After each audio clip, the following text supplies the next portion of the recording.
Good morning and welcome to a foggy Vienna in Austria, where in 15 minutes' time, one man will attempt to go where no man has been before. That man, Eliud Kipchoge, pushing his body and mind to the limit with the aid of scientific research and meticulous preparation, will hope to run 26.2 miles in under 2 hours. And in doing so, one of the great sporting barriers of our time will have been conquered. What light, what future exists if we abandon the quest to discover the very limits of human endurance? I don't believe in a limit. That's what pushes me. To be human is to constantly evolve. Bannister goes streaking forward, the mile in 3 minutes, 59.4 seconds. To run faster. Owens wins in 10.3. To reach further. This 18-year-old girl succeeded where men had failed. Scale new heights, pushing the human body to its absolute physical and mental limits. It's one small step for man. This is what separates us. One giant leap for mankind. As we strive towards a new era of human achievement. It's about making history. Owens is ahead. And Bannister has done it. It's about leaving legacy in this world. Eliud Kipchoge is quite simply the world's greatest marathon runner. At 34, he's the official world record holder, has 8 victories in big city marathons, is the Olympic champion from Rio.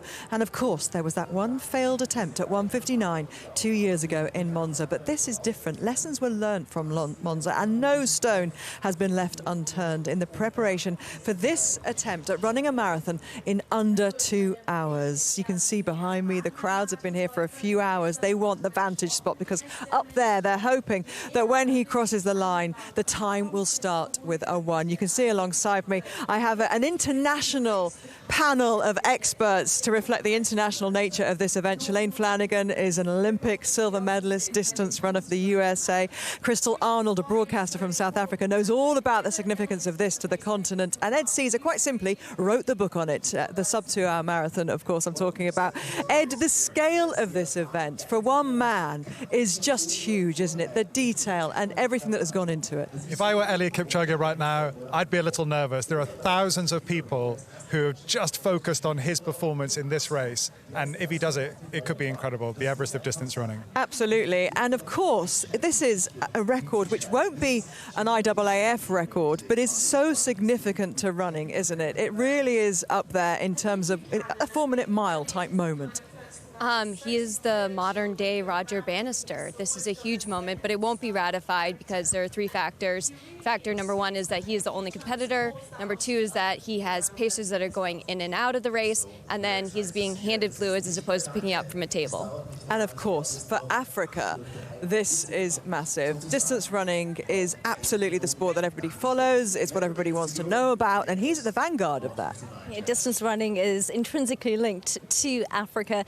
Africa's dominated. I mean, since 2003, the men's world record has been in African hands. And I think that the continent knows that they are on the precipice of a human-changing event. It's a moment that is being celebrated right now in the continent. Just to give you an idea, last Sunday, multiple church services in honor of Kipchoge, with songs being sung by choirs who had shirts that said 159 Ineos Challenge. And right now, a particularly special event in the primary school in the village where Kipchoge grew up is actually a massive screen. They're watching us right now, getting ready to celebrate this monumental, historic moment.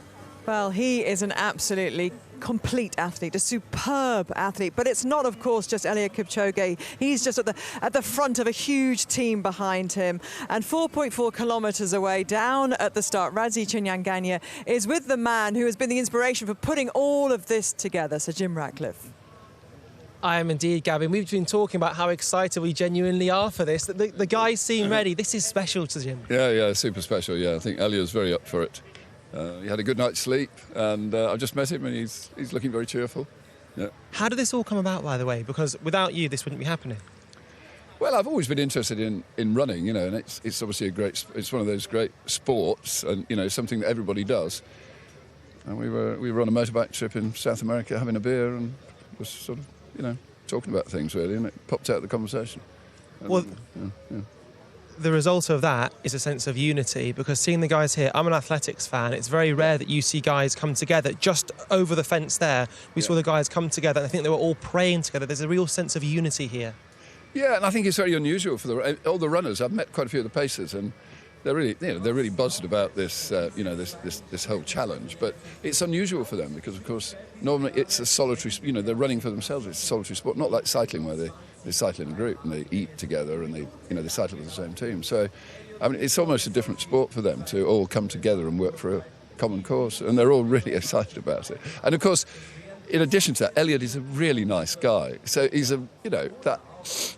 they all like him. So they're all completely committed to getting Elliot through this, this remarkable challenge.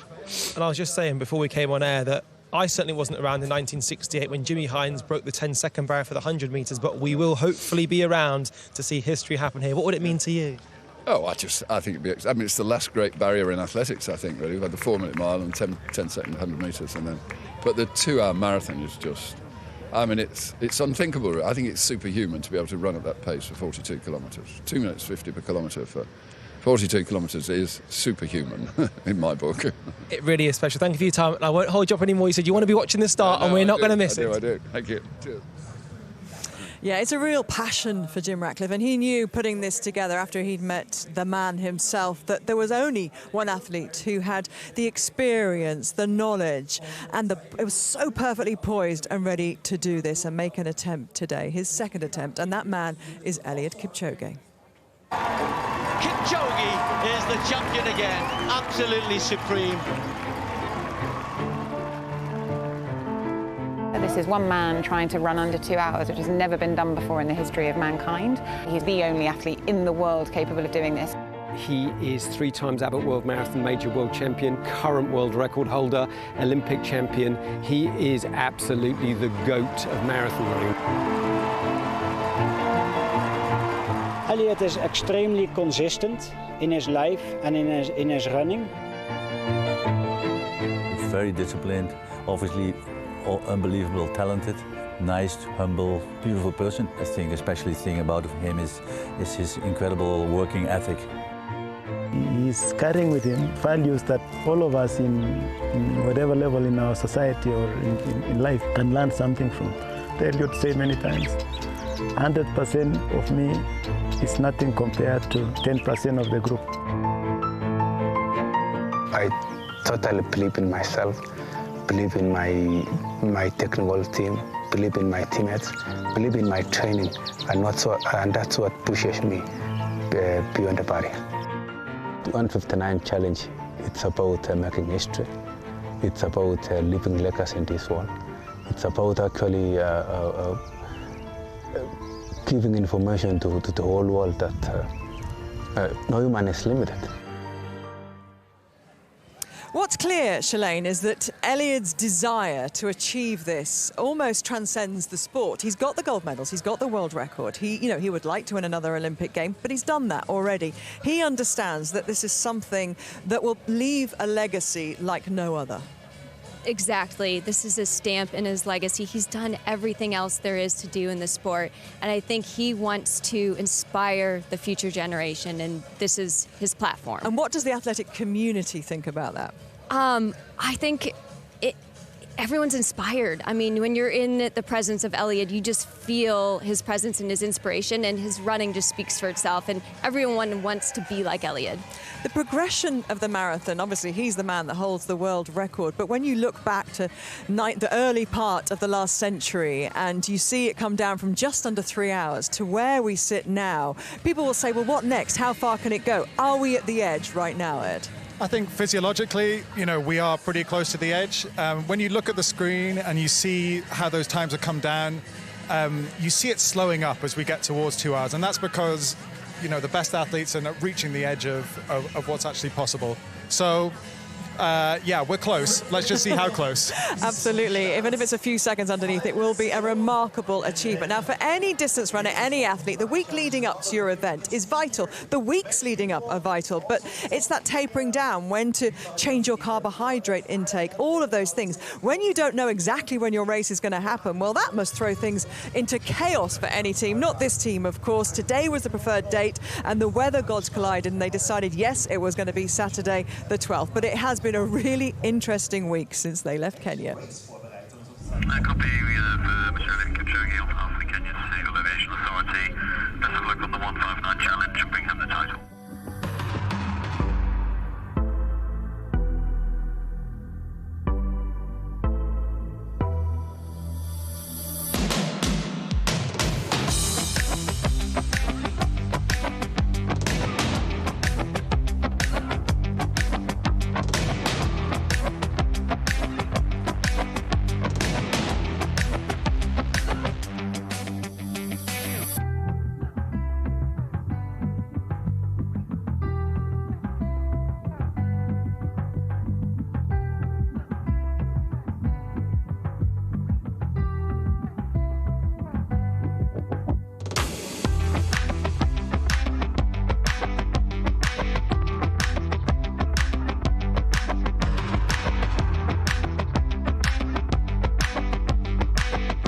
You know, in this world, there is nothing called 100%. But I can assure you that I am calm, and I really looking forward for Saturday.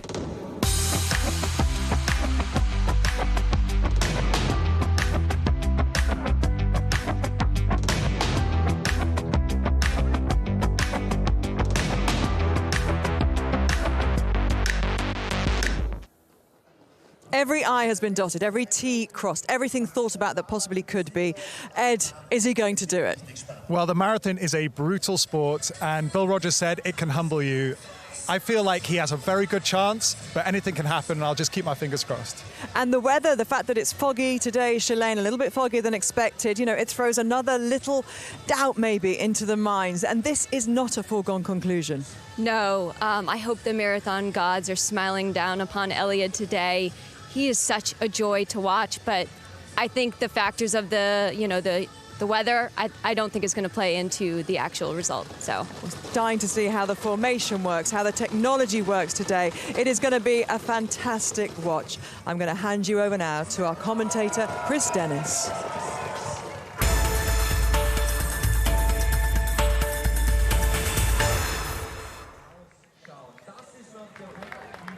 Well, the waiting is over. The moment has arrived. And there we are on the start line, on the Reichsbrücke, which straddles the Danube, that majestic river that flows through Vienna. And there the first group of pacemakers. We'll talk you through them in great detail. Shalane and Ed will be joining me very, very shortly. And we are just moments away. And there he is. You know, thousands, if not millions of people will be going out for a Saturday run today. Well, this could be the most famous Saturday run the world has ever seen. And it's all about this man, Eliud Kipchoge from Kenya. They're the pacemakers. Bernard Lagat is the captain. And let's just remind ourselves of the formation of these pacemakers. There are 5 teams of 7, and that is the open V that Ed was talking about, with EK Eliud Kipchoge at the heart of it, and 2 wingmen, if you like, behind, all guaranteed to take the wind resistance out of Eliud's performance. 5 team captains. The first of them, Bernard Lagat, he's 44 years old. He's the oldest of the pacemakers in action today. The youngest is just 19 years old. And this first group will take them through to the first 3 kilometres. The current weather, well, almost perfect. A little bit more humid at 90% than was expected and was wanted, but Eliud Kipchoge, I'm sure, will be able to cope with that. So we're into the final few minutes before countdown. What on earth is going through the mind of Eliud Kipchoge? How quickly, how fast is his heart beating? 5.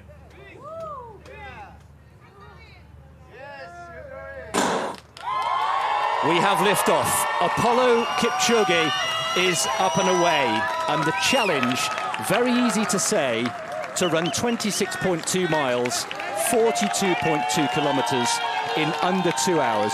Very easy to say, rather more difficult to achieve. And they're on their way on the Reichsbrücke, travelling over the Danube, and they will be heading into the Prater very, very shortly indeed. Shalane and Ed have joined me in the commentary box. And Shalane, former winner, of course, of the New York Marathon just, 2 years ago. In these early kilometres, what's most important for Elliot? Right now, Elliot is just completely relaxed. He is just in a state of flow. He's just locking in to the pace. Really, no mental energy is going to be wasted right now. It's almost kind of trying to fall asleep a little bit. He's just looking at the back of his pacers, looking at the back of specifically Bernard Lagat right there. They've been practicing all week, these formations. He's very familiar with these guys. He's very comfortable. So he's just finding his rhythm, settling into pace, turning off the brain, saving all that mental energy for when it really starts to get tough and hurt, which is inevitable in the marathon. So into the second minute of this extraordinary challenge here. And of course, the crowd is really building already. We're expecting 20 to 25,000 people lining the route. It's absolutely perfect. It's tailor-made for spectating here. The Prater, the green lung, if you like, of Vienna, the largest park in the capital city of Austria, is going to be packed here. It's perfect. There's not a breath of wind. We're looking at beautiful autumnal colours, and they make their way. Ed has joined us also in the commentary box. We're going to talk about the pacing in great detail throughout the next 2 hours, Ed, but just give us a sense of how revolutionary this open V formation is. Well, it just looks like it shouldn't work. They're running with this wide front, and it's a reverse V, and you think, well, how can that work? But everyone tells me that it reduces drag on Elliot, and they've done all the testing that they need to do to ensure that it's actually the optimal formation. Two men behind, of course, as we've said, and we'll introduce you to the new teams as they come and go. The drop-in, drop-out function or system is going to be absolutely key, so we'll be making sure that we talk you through that. But essentially, in terms of formation, it's two at the front, two behind them, then the captain, and in this case it's Bernard Lagat, the multiple world and Olympic champion. There he is, centre picture, with all that experience at 44 years old. Elliot, of course, in the white, right at the heart of it, and then the two wingmen behind. And the way they come in and out will be absolutely key. Shalane, the magic figure of 250-something has been achieved. It means they're through the first kilometre. Yeah, I mean, they look relaxed like they should, right? They look amazing. Absolutely fantastic. Now, here we go. Look, the first kilometre completed, 41.2 to go. The speed at which they are travelling is quite extraordinary. We saw before the race started, the challenge started, the treadmill with various people trying to have a go. And I have to say, Ed, I'm sure you're the same. I've actually been on a treadmill at sub-2-hour marathon speed. I mastered about 40 seconds. They had a couple of people standing behind me at the back to make sure I didn't fall off. It's going that quick. Shalane, let's talk about all the ingredients that need to go into producing this phenomenal feat. A lot of people, including Haile Gebrselassie, have likened it to a recipe, if you like, for making the perfect cake. And I know you've written a couple of cookery books yourself. So let's just talk over the next couple of hours about the various ingredients we need to make sure that this perfect cake, this sub-2-hour marathon, is achieved. And I guess the first thing we need to talk about is the main ingredient, a world-class athlete in tip-top condition. So as an athlete, what makes Elliot so special? Well, I look at Elliot, and his career started as a track athlete. He has this background and pedigree of being a phenomenal track racer. I believe he's run about 12:48, I believe, in the 5K. He has won 11 of his 12 marathons. He's run London 4 times, Berlin 3 times. He's won the 2016 Rio Olympics. He has every accolade there is to his name, and this is really the last barrier for him. But all of that training over his career is setting up the stage for today. All of that training is accumulated into hopefully a phenomenal performance. And Ed, you were in Monza like Shalane. What are the improvement points, do you think, essentially, when it boils down to it? That was a terrifically successful experiment. It needs to be bettered here in Vienna today. What are the key things that need to be improved, do you think? I think the course is slightly better. It's straighter, and turns are one of the things that hurt you in terms of time. I think that this pacer formation could make a big difference. They're also wearing the most advanced shoes, so that's a difference. The intake of carbs, which he gets through a drink or a gel that's taped onto the bottle, that's been slightly refined. So the important thing is that he's not going to hopefully run out of fuel. So all these tiny little tweaks are helping him along. I believe he's consuming the Moritin gels and fluids every 5K, and I believe it's like about 250 milliliters is what he'll be consuming. Right, we'll see that. And we've just out of picture, we've actually got Valentin Treu, who's the performance manager. He's the athlete manager. He will be on the bicycle, who will be handing the drinks to Elliot and the gels, and we'll talk you through that when it happens. We're looking for, about 7:50 or so, aren't we, for the first 3 kilometres when the pacemaker teams will change. Just a quick word about Eliud Kipchoge, the man. We've heard how humble he is, how disciplined, how down-to-earth he is. You've spent some time out there. What is he like as a person? Well, he is humble. He also has to have a certain amount of self-belief and arrogance, if you like. When he gets into races, he knows he's going to do it. So you don't win 11 out of your 12 marathons by not having belief in yourself.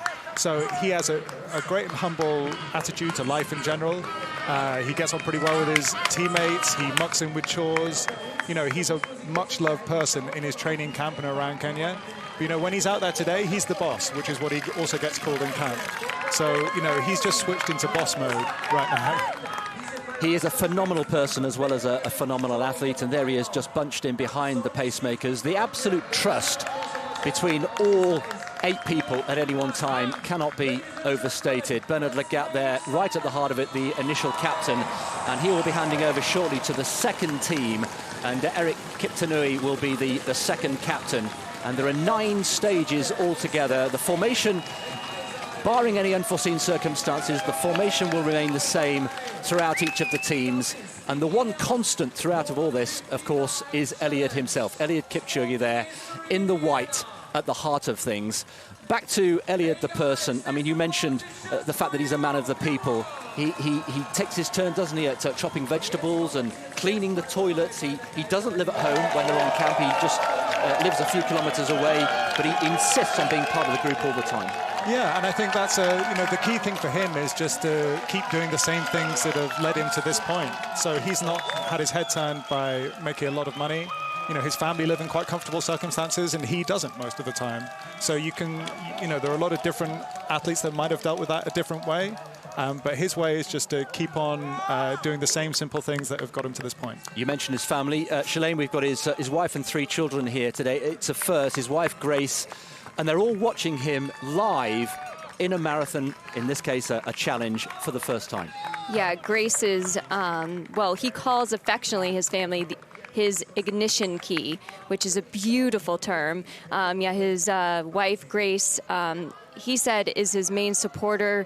She takes care of the family farm and the 3 children, Lynn, Griffin, and Jordan.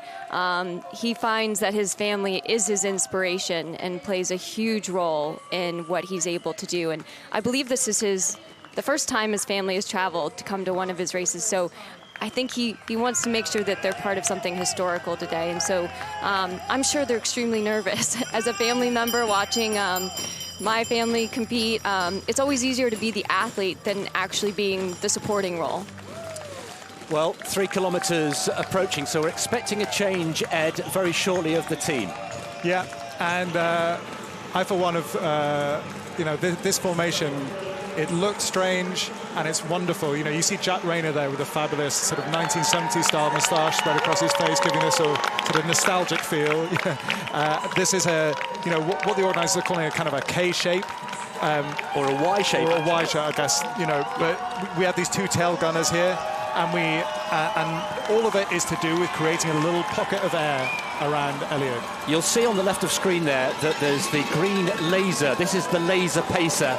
And we are actually at the finish line, of course, waiting in, less than 2 hours' time now for the crescendo, the climax of this race. And the Pacers and Elliott are just about to go in front of us for the first time. And I can tell you, the atmosphere out on the course is absolutely electric. There is Valentin Troy on the bicycle, just tracking them, keeping a safe, respectful distance. And we're keeping an eye out here for the first changeover. They're going to go past the finish line, what will be the finish line later on in the challenge. And there is the laser pacer, if you like. That is the pace that will bring him home inside 2 hours. And Ed, we're approaching the time for the phase changeover. And as I think Shalane was likening, here we go. Shalane, talk us through this. Yeah, I was likening it to in the US, a NASCAR pit stop where we change out tires, fine-tune the machine.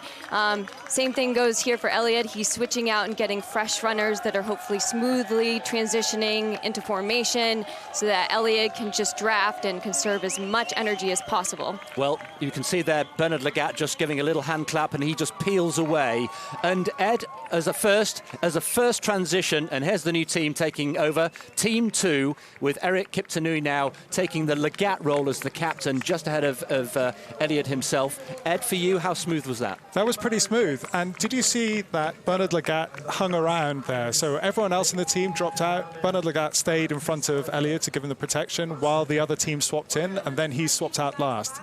Shalane, just talk us through one or two of the highlights of this second team here. Paul Chimino in the group. So Eric Kiptanui, though, he is taking a brunt of the work today. He's going to be doing the 2nd, 6th, and 8th transitions. He's a half marathon specialist who is the 6th fastest man ever over the half marathon distance. He's run a gaudy 58:42 time that he clocked to win the 2018 Berlin half marathon. He's also won the 2018 Barcelona half marathon and the 2019 Lisbon half marathon. This man is a specialist, like I said, in the half marathon, and so he's going to be doing a lot of the work today. One of the constants actually in this, apart from Elliott in that first changeover, is that Emmanuel Betts and Gideon Kipkeita have stayed as the wingman at the back end. Okay, yeah, I was not expecting that. I thought the whole team were going to change, so just goes to show. Yeah. So they're doing a proper stint here. That's 10K. What is that, 29 minutes? 28 minutes, 28, roughly, right? 29 minutes? Yeah. Yeah, something like that. So that's going a good lick. So they're getting a workout. We're getting a good view here of the Prater. We heard in the build-up to the challenge starting how important this course is. At the moment, we're on target. We will be bringing you, of course, the projected time as we go through this extraordinary event. 1:59.50 is so far the projected time. And interesting hearing from Valentin Troy, who's the gentleman there on the bicycle, who will be handing the drinks to Eliud Kipchoge throughout this challenge. Interesting to hear him, Shalane, say that they're aiming for 2:50 pace, 2:50 per kilometre as a constant throughout the race. Yeah, and that's intriguing to me because, I heard that there was talk that, he's going to go for sub-2, but what if Elliott wants to run faster? Will he be able to dictate the cars and the pacers to go actually faster than 250 a K? We'll see what happens. But, yeah, having a nice, consistent pace is optimal for running fast. You always want to run consistent all the way to the finish, or you want a negative split where you run the second half faster than you do the first. Well, one of the big landmarks coming up is the 5-kilometre split. The clock approaching 14 minutes, as you can see there, bottom right of screen.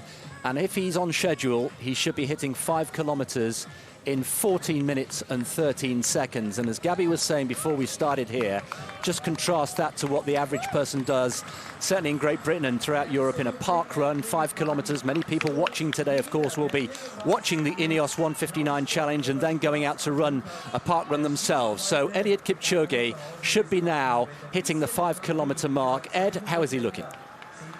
I think he looks pretty good, but then he always looks pretty good. So let's see what, they say in Kenya the race starts at 35. If he's still looking good at 35, I think he's got a great shot. But, one of the tells that you have with Elliott, if we can see him, is that sometimes he looks with his thumbs when he's very relaxed. He looks like he's brushing lint from his, lapels of his tuxedo jacket, perhaps. You get this beautiful rhythm, and he's slightly in trouble when he stops brushing lint. So, right now he looks super relaxed, and it doesn't look like this pace is hurting him too much, but let's see how he goes. Absolutely, long way to go. And Shalane, for those people perhaps who've never seen Eliud race before, in the final stages, when most of us would be on our knees, and I think all three of us in this commentary booth have run a marathon ourselves, that's the very time when Eliud breaks into a smile. He does. It is counterintuitive. When he is hurting most, he has a giant smile across his face, and people think like, oh, what is he giggling at? Like, what is going on here? But that's his way of trying to trick his brain to lean into the hurt and to try to not recognize the pain that he's putting himself through. But that is the telltale sign that everyone knows when Eliud is hurting, he's actually smiling. I also think he might actually do that when he's in a very close race as well. Sometimes I remember he was in this big fight with Wilson Kipsang in the London Marathon, and he shot him a big smile when he took it near the end. Intimidating. That would be intimidating. Well, we talked about Eliud the athlete, we've talked a little bit about Eliud the person. Of course, a factor, and we go back to our little metaphor of the cake and all the ingredients that go into make this. We're approaching the first of the roundabouts here. This is the Lusthaus. This is the smaller of the two roundabouts. So essentially, in image terms, we're looking at like a dog's bone, if you like, with a straight piece along the middle, which is the part of the Hauptallee, and they're now going around the smaller of the two roundabouts, the Lusthaus, and in the middle of that is a former hunting lodge, and it was badly bombed actually during the Second World War and then rebuilt in 1948. There it is, there is the Lusthaus, and it's now, Shalane, a place to grab coffee. It's a cafe and a restaurant, and I think we may all be going for breakfast actually afterwards, and maybe Ellie would join us. Yes, I think it's important to note too, with these lines that you're seeing in the road, that these lines are actually for Eliud, that he does not cross over the line, because if he did cross over the line, he would technically be DQ'd because he'd be running less than the marathon distance. So these lines that are in the road are not for the pacers, they're for Eliud to make sure he doesn't cross over. You can just see the first time that fluid has been passed to Eliud. You can see him in the white, just shielded by the pacemakers, taking on board the vital fluid and gels that he needed. Then he's handing it back to Valentin Troy, and now what happens? So interesting, he was handed off at about 6K instead of 5K, but that may be more just the logistics of getting around the actual roundabout. But yeah, he just handed, I believe, one bottle, maybe a gel. We've heard that he's going to be taking in gels and fluids, so. Okay, you can see the recent splits there. The 250 mark in green means that he's on schedule for a sub-2-hour marathon pace. 252 and 251 in the red means he's just outside. He's been twice on target and twice just outside. Overall, look, 8 seconds inside. It just shows us, Ed, even in these early stages, just how challenging it is. Yeah, I mean, they want to run even splits, but it is impossible to run completely even kilometers one after another. So what we're talking about here is someone trying to, get as close as they can to 250 for as long as possible. As things stand, he is 8 seconds in. The speed here, it's worth, Shalane, just reflecting on this and just trying to put it into some sort of layman's terms. He is going to be running, or trying to run, consistently at 13 miles an hour, 21 kilometers an hour. Extraordinary. We were trying to think last night, weren't we, over dinner, about an everyday example of what that speed looks like. And in London, where I come from, the average speed, I think, of a London bus and traffic in central London is only about 8 miles an hour. Have you thought of something that will illustrate that? Yeah, I mean, same thing. I think about, what cars would roll through a neighborhood and through my neighborhood, and thinking that Eliud's running as fast as the cars rolling through my neighborhood. It's mind-blowing. I challenge people to go out to their local track and just run one lap, 400 meters of the track in 68 seconds.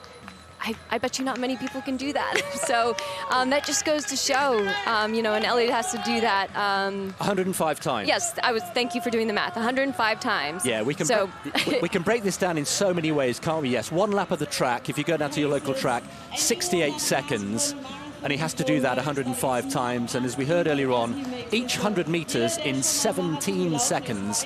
And he will be doing that 422 times. Let's get a view of the next pacemakers, the next group of pacemakers, Team 3, who will take them through 8 kilometres to 13 kilometres, are waiting here. The captain of this team will be Brett Robinson, and it features all 3 of the Ingebrigtsens.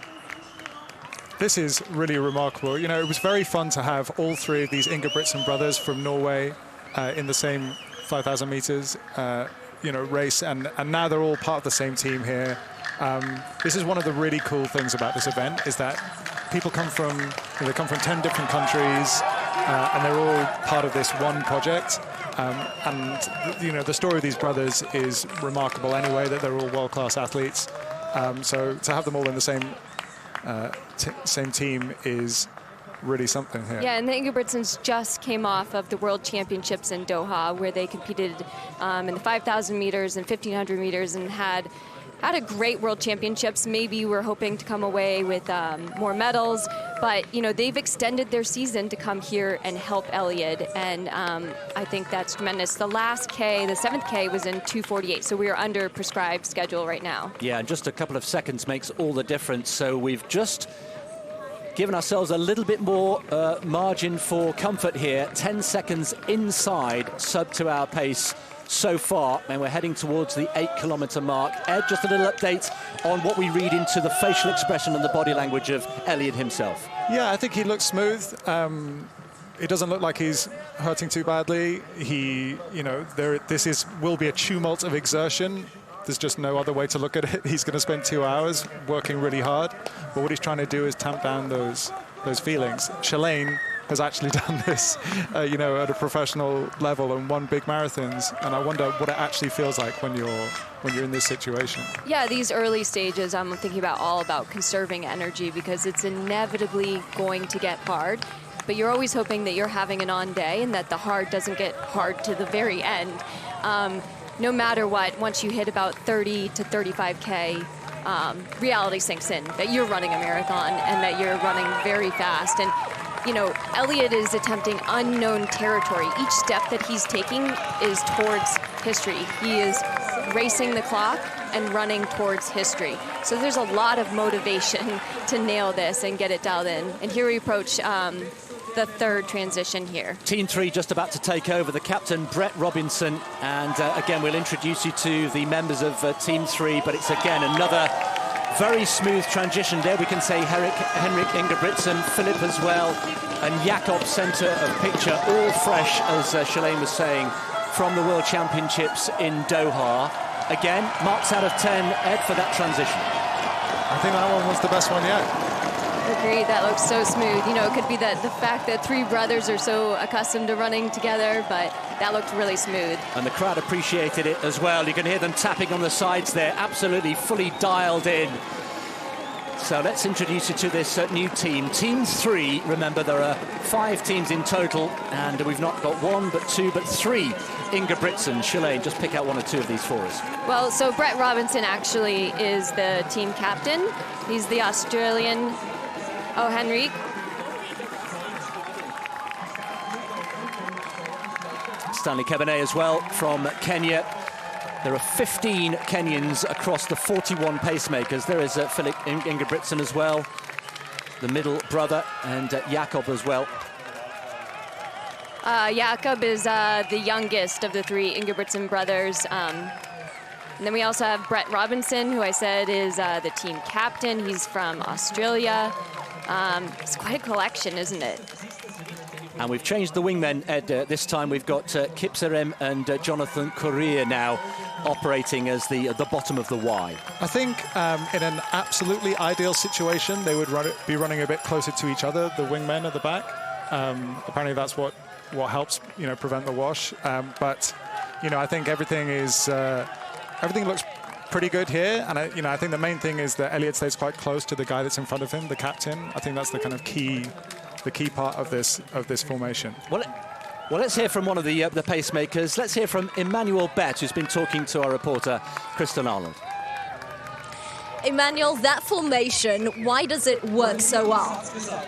That formation is very excellent because when we go in that V shape, it really assists Elliot, and it gives the pacers to attain the 250 mark per kilometer.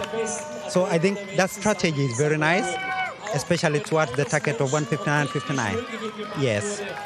Have you given Elliot the best possible chance at the start?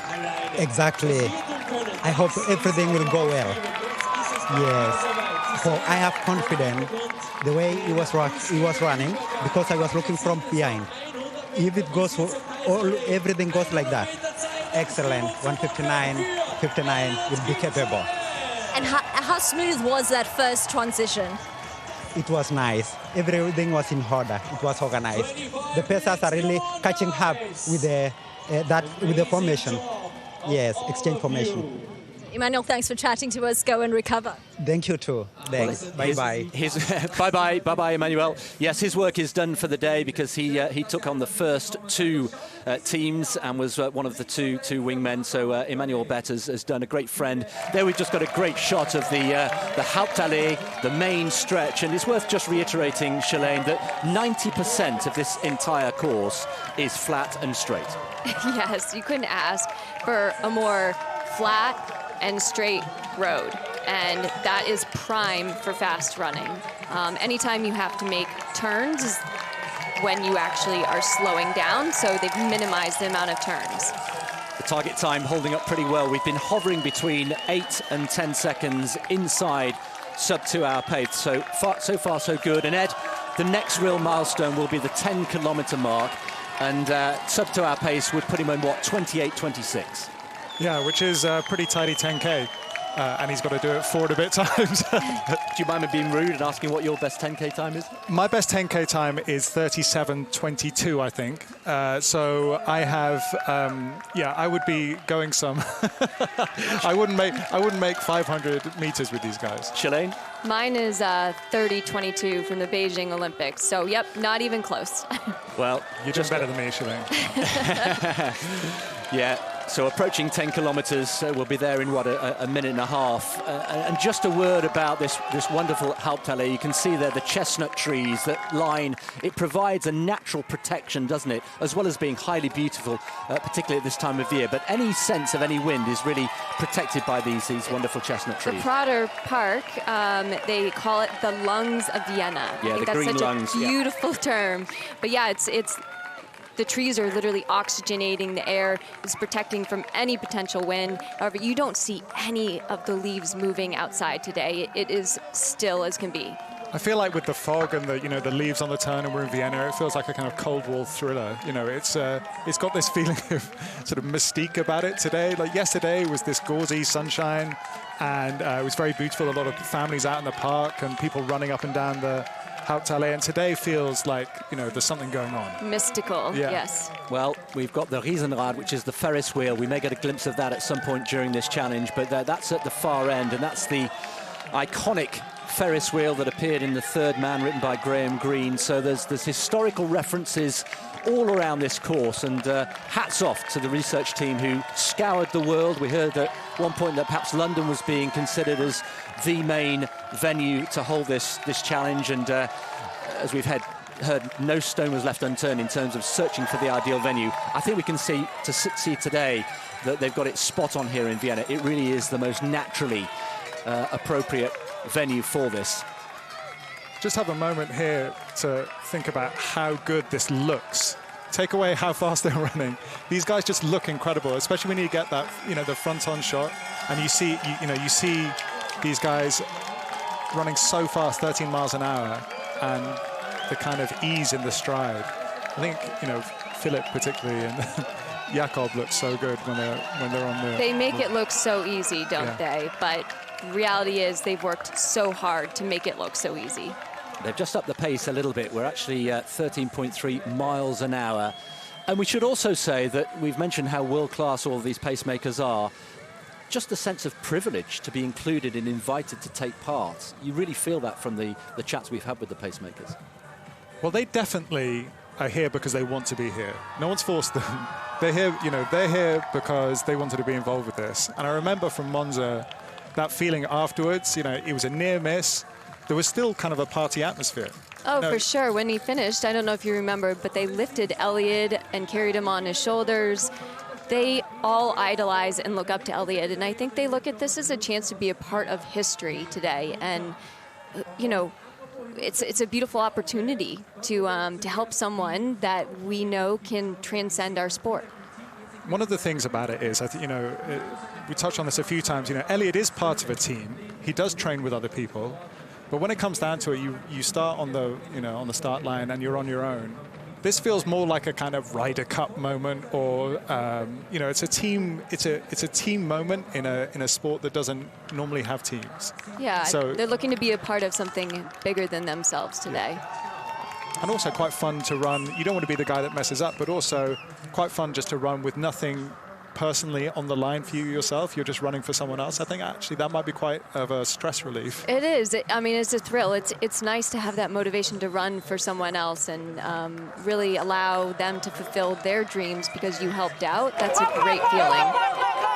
Well, they're going around the second, the larger of the two roundabouts. This is the Praterstern, which is at the northern end of this dog bone that we've described the course as. And the crowds, again, really thick, several deep on all sides. And I have to say, here on the Hauptallee itself, the atmosphere is absolutely electric. We're going to bring you the latest splits per kilometre as soon as we can. But so far, so good for Eliud Kipchoge. Through 10 kilometres on sub-2-hour pace. And if you're just joining us here and wondering what's that funny laser green line, that's the line that is guiding the pacemakers on sub-2-hour pace. That will get them inside 2 hours on 1:59.59, or even better, we hope, Shalane.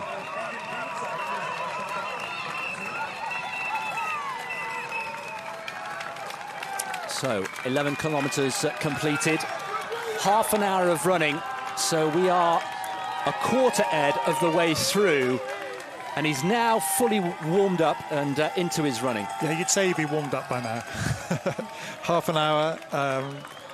I mean, all he's hoping for the first 3 quarters of this is to keep on schedule. You see sometimes the kilometre splits drift out for a kilometre, then they come back. I think he won't be too worried about that. You know, what you worry about is if they start to drift inexorably. But he'll be thinking right now, this is, you know, he's on schedule, and he doesn't look. I don't know what you think, Shalane. He doesn't look like he's having too much trouble here. Oh, no. I mean, well, first of all, Elliot is just a beautiful runner. And even when he does break down, it's very, very small increments. But the fact that he's within seconds of his goal predicted time right now is not a big factor. If we saw that the splits were starting to drift backwards continuously, but they're not. They're just fluctuating by a second faster, second on, maybe 1 second slower. That's really nothing to worry about right now. As long as the overall time is where we need it to be is what is important. We can make some comparisons with how he was going in Monza, and actually up to halfway he was inside sub-2-hour pace, and at halfway exactly he was 3 seconds inside, and then at 25k he was still 2 seconds inside. Even at 30k he was only 2 seconds outside sub-2-hour pace, and he admitted afterwards that it was in the final 10k when he really started to feel it, and that's when physiologically the body starts to break down and do some strange things, and we've all experienced it. It's where the marathon truly does start. It's when you begin the race is 10k to go, and it's all just you know, a foreplay to get to that spot where you're going to be having to race the last 10k. So this is just all setting up the stage. This is just the foundation, but the real running and the real race begins. This is the undercoat and the primer before we apply the gloss later on. Yes. Yes. What about negative split?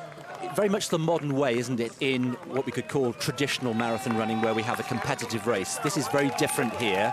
If we believe the information we were getting at the start of the race, we're going for 250Ks throughout. Does that mean that negative splits don't come into it here? Well, I would temper that slightly. We're saying everyone always talks about a negative split as being the best way to run a marathon. Very few people actually do it. You know, it's a hard thing to do because you feel worse at the end when you're meant to be going quicker. For those people watching who don't know what we mean by a negative split. Okay, so a negative split is when you run the second half of the marathon quicker than you run the first half. And we're only talking about, you know, a few seconds here. you know, the organisers and Elliot himself have, you know, come to the conclusion that, you know, an even split, first half the same speed as the second, is going to be the most efficient way to do this. So, you know, we'll see what he goes through in halfway in, but if it's something like Monza, you know, 59.50, something like that. 59.57 in Monza. 59.57. So I would think he might be a couple of seconds inside that if he's on schedule here. As an athlete, I would want a cushion. I would want a few seconds under and hope that, you know, I can maintain or even close faster. But for sure, I would want to see something under the 60 minutes when I went through halfway if I were Elliot. When you ran your fastest, did you run a negative split? Yes, well, actually, good question. I think I was going for the American record in Berlin, and I may have actually positive split, to be honest, but I think I went out a little too aggressive for my fitness. But you have to find out where you're at, right? Like, you have to find out what you're capable of. So sometimes you have to push that barrier.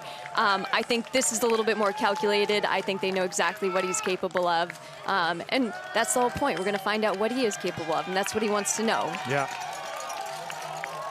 He posted this little thing on Instagram last night, which was, you know, he wants to find out where the limits are. Well, he's about an hour away from discovering, I think. And we've talked a lot about why this won't be a world record. And again, for those people who are just joining us, Shalane, there are three primary reasons why, if he does it today, it will be an extraordinary achievement. It will be an historic achievement, but it won't be a world record. Just remind us of why that is. Yeah, there are three vital factors here why it would not be considered a world record by the IAAF.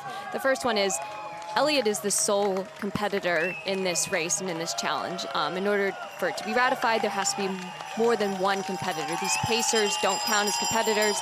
In fact, the second reason is having pacers coming in and out of the race also violates the rule.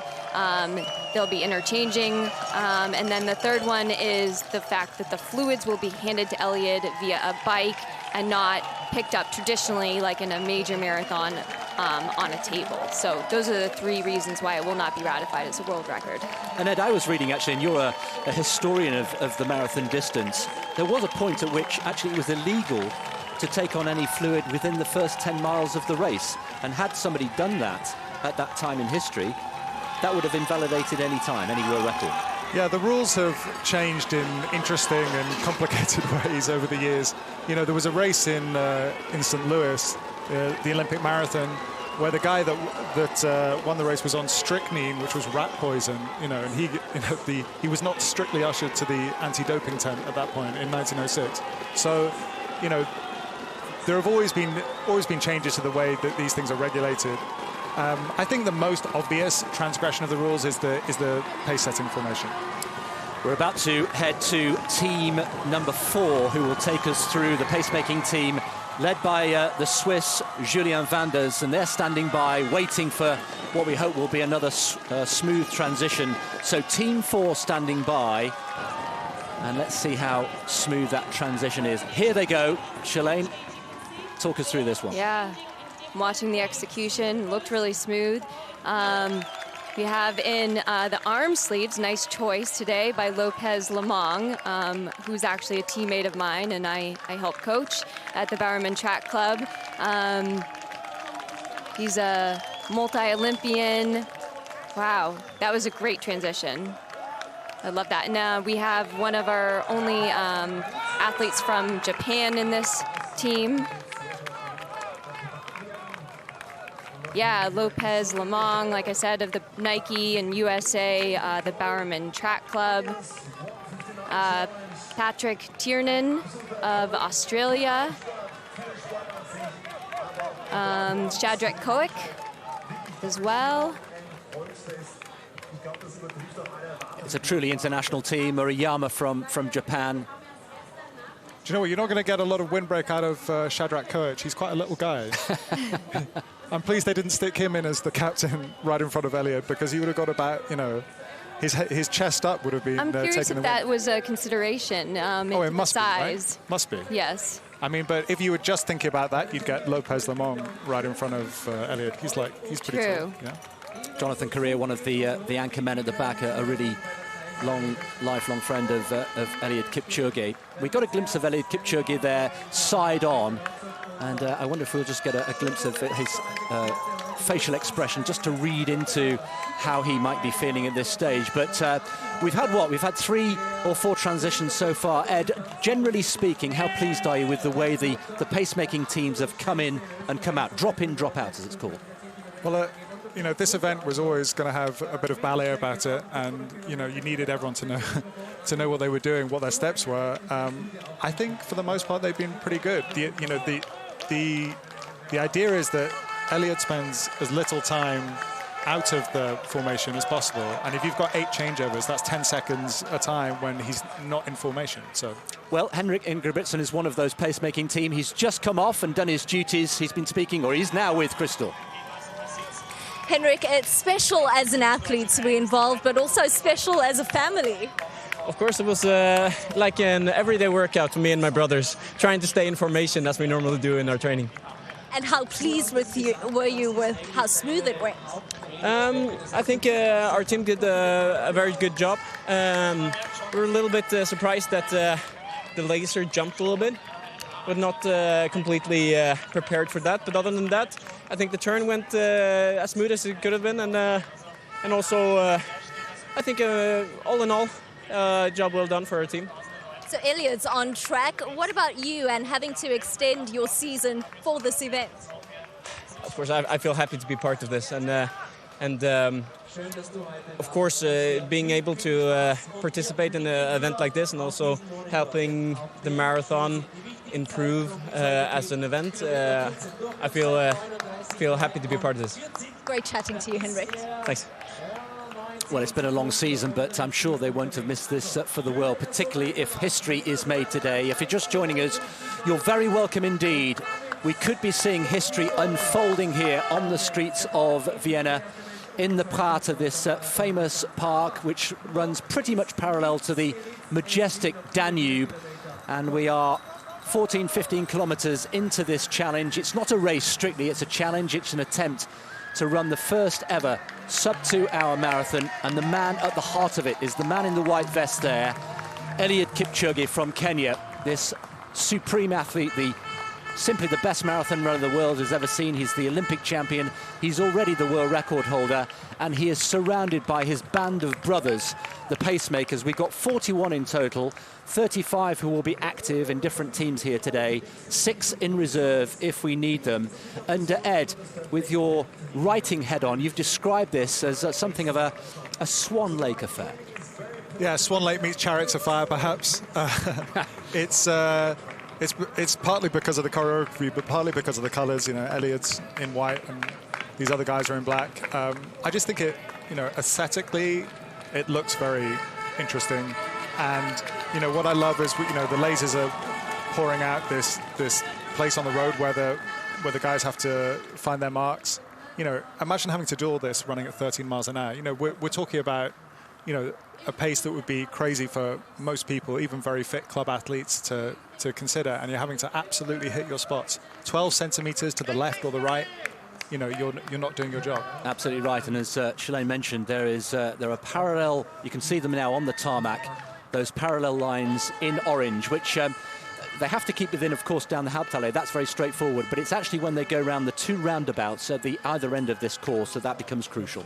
Yeah, those lines are made for Eliud so that he does not cross over, so that he stays in the valid zone for running. If you were to cross over one of the lines, that would create an invalid race because he would be running a shorter tangent line than the actual distance of 26.2. They're through 15 kilometres. Yet another little landmark has been achieved as they go round the Lusthaus once again. This time they're going anti-clockwise. This is the smaller of the 2 roundabouts, and you can see, as Shalane has just been saying, that although the pacemakers can go either side of the orange line, Eliud has to stay within it. Yeah, and you notice when they're going around these roundabouts, they're actually losing the green line. And I think that's what Henrik was saying in his interviews, that he was a little surprised. I think they lose the green projected line when they turn. See, it just came back on right there. So I think it was a little bit of a deception. They weren't, I think, prepared to lose their line, so they have to just guess and, you know, what pace that they're running, but clearly it's not deviating too far. If you've spotted any little bits of moisture on the camera, don't worry, it's not raining here in Vienna. The perfect conditions continue. It may be a little bit of condensation. If you were with us earlier on, you'll have seen that we had some early morning mist, which rose really mysteriously and just added to the aura and the sense of excitement here. But conditions continue to be perfect. The only slight question mark, Ed, just worth reiterating, although temperature was almost perfect, the level of humidity was perhaps a little bit higher than we were expecting. Yeah, they were not expecting that a couple of days out. And I think, you know, when I came down here yesterday morning at about 7:30 or 8 to run on this track, that was perfect in my, you know, there was a kind of gauzy little bit of sunshine. It was very still. The temperature was exactly right. Today feels like a different proposition. The temperature is good. The temperature is good. Well, the pacemakers continue to do their job, and they have been expertly put together and assembled by Spencer Barden, who is a very well-known figure in marathon running circles. He's the elite director for the London Marathon. He's been heavily involved in choosing and training and forming these pacemakers, and he's now with Crystal. First things first, Spencer, is it going to plan? So far, all is going to plan. So early days yet, still a long way to go, but the exchanges have gone very well so far. Elliot's on pace, so far so good. I'm interested in the conceptualizing of the formations. Can you take us through that process? Yeah, so we've done a lot of work in the build-up to this event in terms of looking at the formations, what was best for Elliot, what would give him the most protection out on the course. So we've come up with it's not a conventional formation. We've done a lot of testing with the athletes at the test event and here in the last couple of days. But we've got a fantastic group of world-class athletes. So they're relishing the opportunity, and they're working well in the formation, communicating with each other. And so far, it's all going very well. And we've seen you communicating with the athletes before and after. What is some of the feedback that you're getting? Just some final instructions, really. Just more to relax, don't panic. If something does go wrong, just, you know, work it through. Don't get in a situation where the important thing is not to trip or trip each other or trip Elliot. They just got to stay relaxed. You know, maybe something will go wrong, hopefully not, but the guys are experienced and they know what they're doing. And the crucial parts come a bit later. Absolutely, yeah. When the athletes start to get tired and Elliot starts to get tired in the latter stages, that's when we need to really focus on you know, what we're doing. So certainly the last sort of 10k, you know, 30k onwards, that's when it's going to get tough. But we're in a good place. All the best for the rest. Spencer Barden there, feeling and sounding very confident indeed, but there's an awful long way to go. And of course, the deeper into this race we get, the harder it becomes. Look at that for pacing, Shalane. Absolutely bang on the money. They asked for 250s, and in the last 3 kilometre, that's exactly what they've got. Beautiful execution of the pace.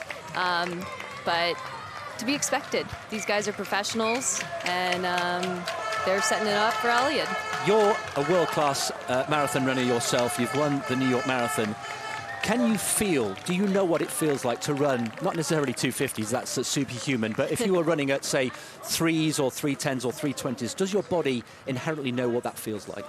Well, you train the body and you train the mind. Elliot has been preparing for this moment, well, his whole career, but specifically the last 4 months. There are things he's been doing in training to increase his threshold and to allow him to be a better athlete. You know, he, I guess, at the beginning of the season, 4 months out, started doing some gym sessions, which he'd never really done.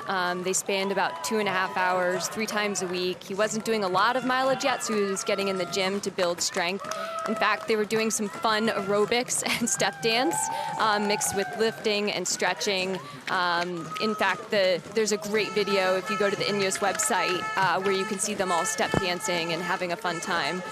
He also upped his mileage from about 118 to 130K to 124 to 120 or 140 miles, I should say. Yeah, so there have been 1 or 2 tweaks in the preparation. We should just go back from the streets here of Vienna, Ed, for a moment and propel ourselves 8,500 kilometres into Kenya, into the Great Rift Valley. I think all 3 of us have had the privilege of going up there. The conditions clearly very, very different there. Let's just let's park that thought for the moment. Another transition about to come up. We're about to hand over to the next team, and this is Team 5. This is the next changeover. They'll take them through from 18 to 23 kilometres, and the captain, Shalane, of this team, Team Fime, a man you know very well indeed. Yes, teammate of mine of the Bowerman Track Club, Matt Centrowitz. Centrowitz is one of the most decorated middle distance runners of our generation, and he's current Olympic 1500 meter champion. He's 29 years old, soon to be 30, and a team captain. He's a great communicator. He loves to talk, for sure. If anyone knows Matt, he's a talker. And there he is, slipping in, blocking Elliot. Matt is a great athlete to run behind. He is so smooth, and as an athlete, you always like to run really nice behind the clean runners that have as little back kick as possible. They have just run in front of our commentary position, and I kid you not, blink and you miss them. It was an absolute blur, Ed. They are something else to watch. I love watching Matt Centrowitz run. Right? Yeah. It's beautiful. It's so effortless. Yep, he just came off of the World Championships. He ran 3:32 in the final. Incredible. We also have Shadrach Kipchirchir from the USA. He was also in Doha. Hillary Bohr from the USA. Noha Kipkemboi of Kenya. Chela Regasa. Yeah, one of 2 Ethiopians in the team.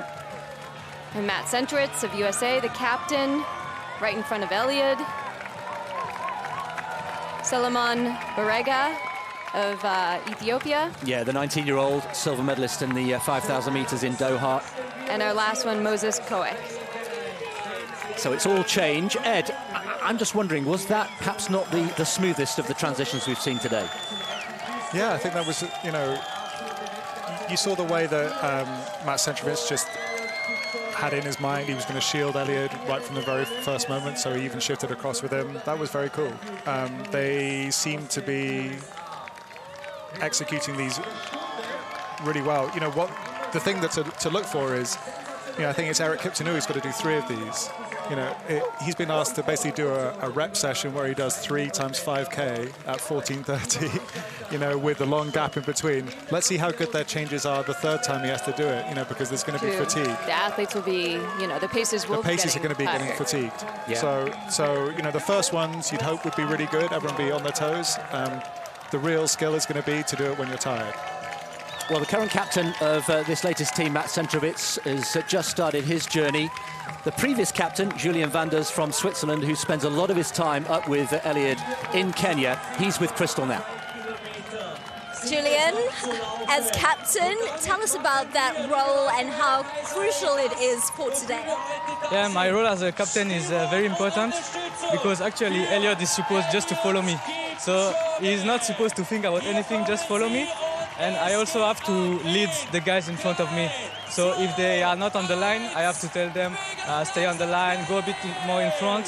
And also it's important in the roundabouts because this is a little bit tricky. There is no lane anymore with the laser. So I have to keep the right lane, so in the inside as much as possible so that we don't lose time on the roundabout, yeah.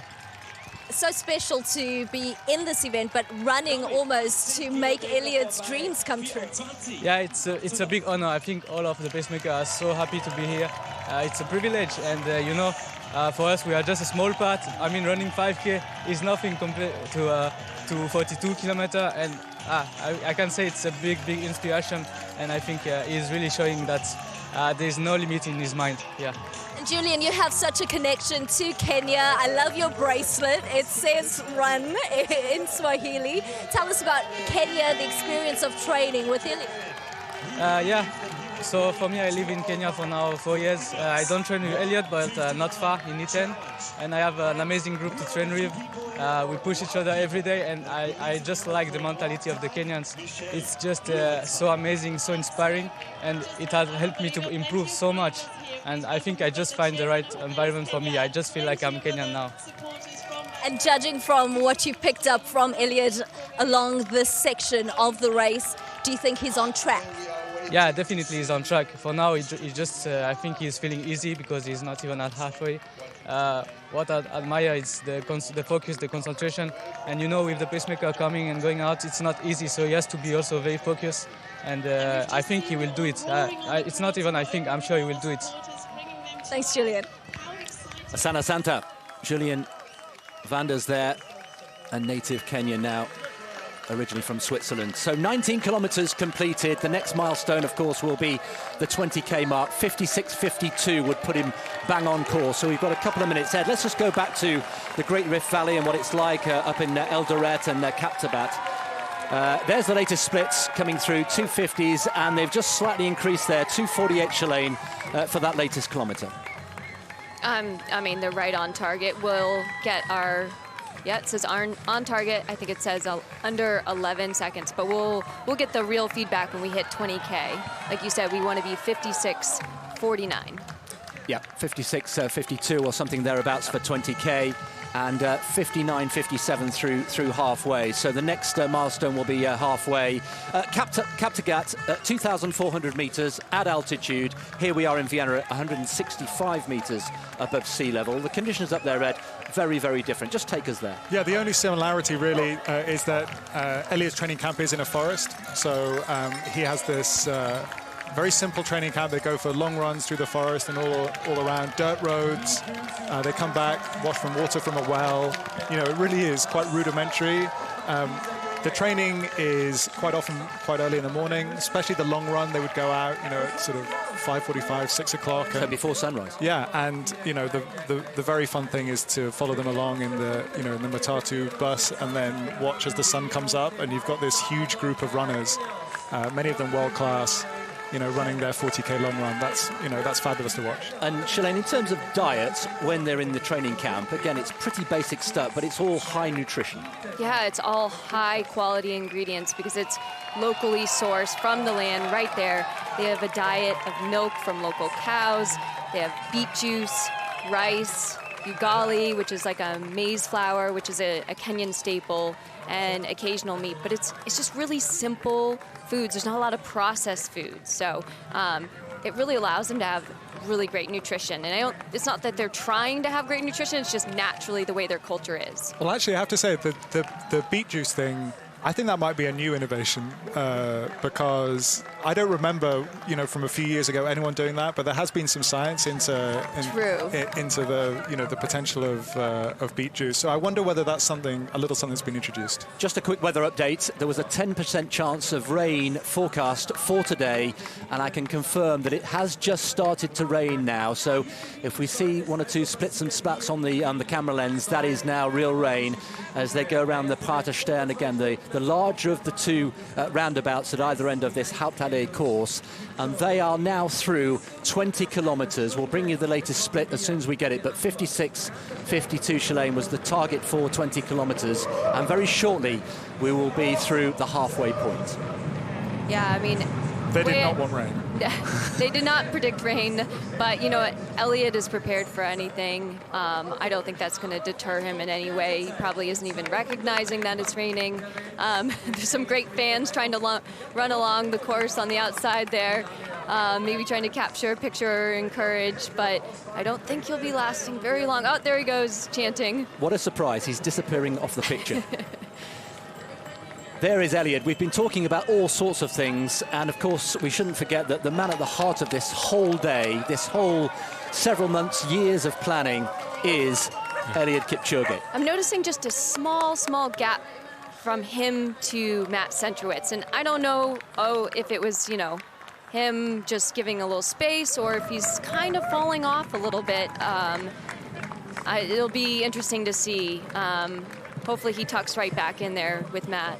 So through 20 kilometres, 2:52, so just outside the desired 2:50 pace for a sub-2-hour marathon. But the green boxes show that those kilometres were within the target. And you can see, netting out of all that, we are still 9 seconds inside sub-2-hour pace. 1:59.59, of course, is the target. Maybe even better than that. And the next milestone, Ed, will be the halfway mark.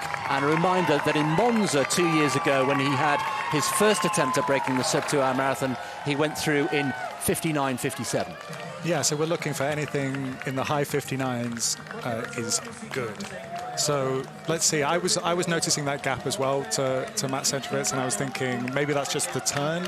You know, sometimes they get a bit strung out, and I don't think we've seen them from the side really on the turn, but it seems to have closed up a little bit. Yeah, he's closed back up to Matt Centrowitz.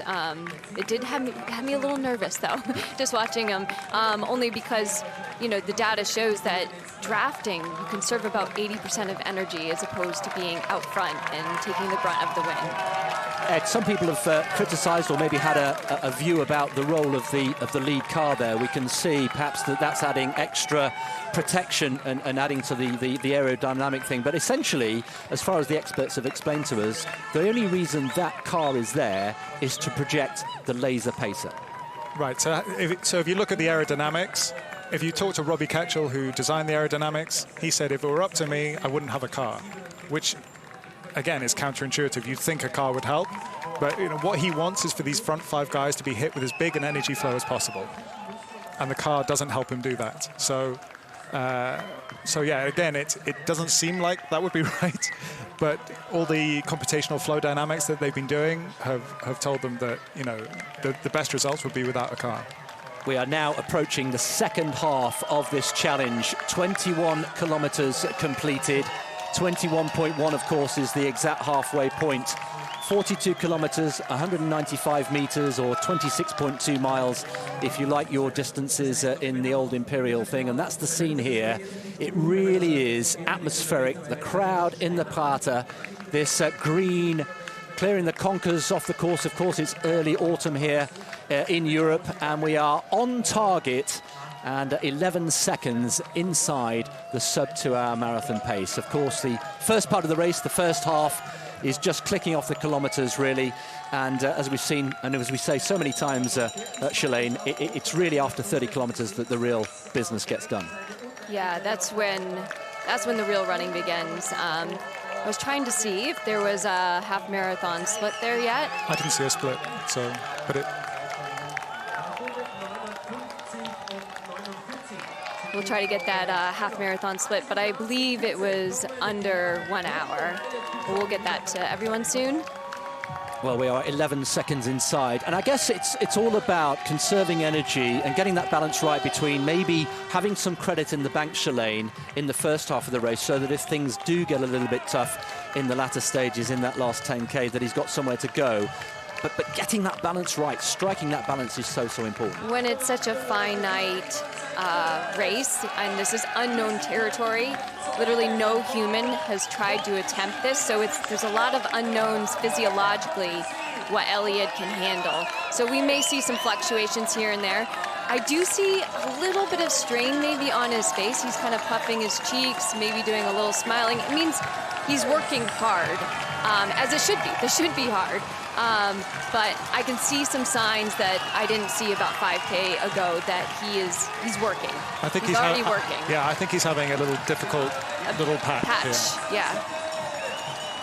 Well, we saw a couple of weeks ago in Berlin an astonishing run by Kenenisa Bekele, who also had a difficult moment in that race, and at one point he was over 100 metres behind the leader and really struggling. He said a bit of a hamstring problem or a calf problem, but remarkably came through that and stormed to within 2 seconds of Eliud Kipchoge's world record. Talk us through, Shalane, how you cope with those difficult moments, maybe a stitch or maybe a little tweak or a twinge somewhere. You know, it's all about mentally tricking yourself. So, you know, what I've done in races is I'll try to just say, okay, pick out a lamppost or a tree and get to that point and kind of distract myself from what I'm physically feeling. The last K, I guess, was 2:52 we're getting for the 22nd K, and the 21st K was 2:48.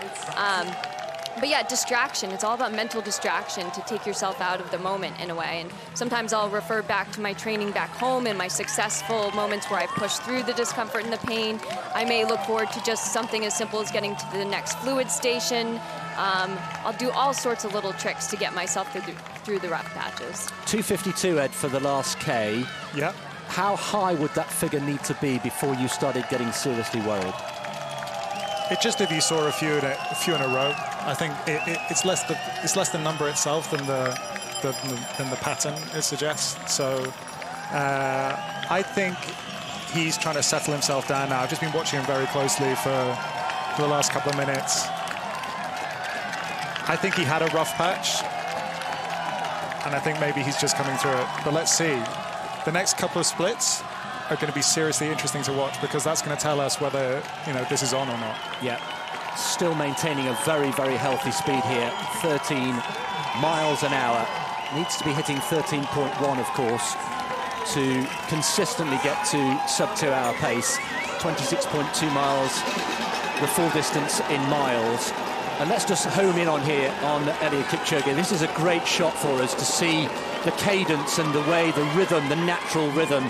Shirley, just give us the expert view on what you're seeing here. I mean, Eliud's legs are perfection. If you just look from the waist down, his heel to butt, that's what I look for, is a nice pickup of the legs, and his heel is coming right up to his butt.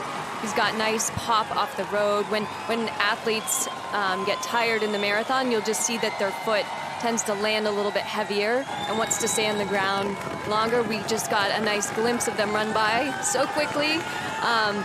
I feel like he's regrouped. He looks a lot better. His face is showing just a lot more relaxation. Ed, the thumbs are out. The thumbs are out. I think that's good news. So he's still brushing lint from his lapels.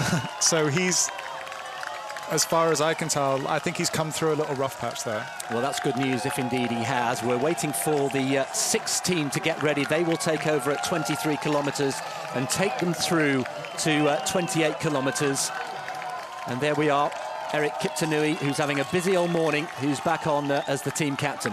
I'll tell you what, that guy's in shape. He's having to do a serious workout this morning. He's going to sleep well tonight.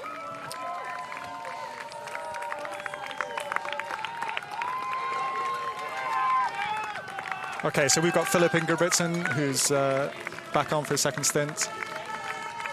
Victor Chumo from Kenya. And Paul Chalimo of the USA. Kenyan-born, of course. Kenyan-born. Ugandan, Ronald Musagala. Who's had a fantastic season on the Diamond League circuit. The extremely industrious Eric Kiptanui as the captain here. And then we've got the Ethiopian Solomon Barega and Koech as the other wingman. So these guys are now, you know, they know their roles. They're working pretty hard, especially the guys who are up for the second time. But for most of these guys will be the last time out. So you're not going to have to do. I think there's only one guy that's doing 3. Yeah. So if you've done 2, you've done a good stint. Yeah. Well, this is the 6th of 9 teams. There are 9 rotations, if you like. So far so good out here on the course. Let's go down to Radzi. Radzi's got one of the ardent supporters. We heard from him at the top of the programme. Radzi's with Chris Froome. Absolutely, ardent supporter is the word. 4 times Tour de France champion, Olympic medalist as well. Chris, how much are you enjoying watching Eliud do this? It is phenomenal. It is. I mean, it's fantastic. I mean, it's just incredible to watch him. It looks like he's not even breathing. He's just gliding over the road. It's amazing to be here and to be part of this atmosphere, and hopefully we'll be witnessing history being made today. And to that point, you're Kenyan born. What do you think it will mean to the people of Kenya for one of their own to make history? It would be incredible. I mean, obviously Kenya's quite well known already for its marathon runners, but to have someone do something as monumental as this, it will just be. It would be such a boost for all the athletes over there, and basically breaking barriers, showing that the impossible is doable, and especially coming from such humble beginnings, I think it would be inspiring a lot of people around the world. Absolutely, and coming to yourself in terms of your performance, when you're, say, in the Tour de France, where does your mind go when it gets hard, when it hurts? Just like Eliud, I'm sure, will be experiencing now. I'm sure he will be reaching that point very soon as well. I mean, this is what he does day in, day out, and it's what you almost prepare yourself for that hurt, for that feeling of sort of desperation that you don't have anything else left. So he'll be getting there, but he'll be accepting that and pushing through it. That's what it's all about, and I'm sure. I mean, I'm sure Eliud is probably the most capable human being on earth to deal with that. So let's see. He's a special human being. Thanks for your time, Chris. Thank you. Thanks a lot. Chris Froome there, of course, 4 times Tour de France winner and very much part of the Ineos family. So much support, of course, not just within athletics, track and field, from the running community as well, but outside the sport. We heard from Sir Ben Ainsley at the top of the programme, Patrick Vieira, the former France captain, football captain, all absolutely 100% behind Eliud Kipchoge as well. So we've heard from Chris Froome. Let's go back to hearing from the pacemakers. We saw Matt Centrowitz, of course, who was the team captain from Team 5. He's with Crystal. Matt, you know, there's expected to be about 20,000 fans throughout the day just being here for this moment. What was the energy like from them? Oh, amazing. I mean, it's kind of like an indoor track feeling. It's so intimate. Everyone's like on top of you. And they must have been a couple feet away the whole way, all the way through the course. So it definitely helped carry you through each leg for sure. The 18 to 23 kilometer leg, what was most important from that leg for you as a captain? You know, I think that we just kind of stay within the 250 kilometer pace that we're trying to run. It's so exciting out there. The energy is just through the roof. It's kind of easy to start one step in the green line and get a little excited out there. But we're in the middle of the race, and we just want Kipchoge to feel as smooth and as easy as possible at this stage. Matt, you're part of history, basically. How does that feel? I mean, I still don't think it's set in yet, just kind of how honored I am to be here, be a part of this. I was just telling you earlier, throughout that whole 5 kilometers, I was just thinking like how much of an honor it is to be one step in front of Kipchoge, trying to take him through this world record attempt. So. But there's a real side to it. So how are you feeling, actually? You come from Worlds, you're here, the physical aspects of it, just for that one leg. I think I was hoping to feel a little bit better out there, but I was able to do my job, stay relaxed, and again, I can't just believe how he's running 8+ of these. It's just an incredible human being, a once-in-a-generation athlete, and I'm just honored to be a part of it. Before we let you go, just one question about the challenges out there. Are there any challenges that we might not see, and did you feel any rain?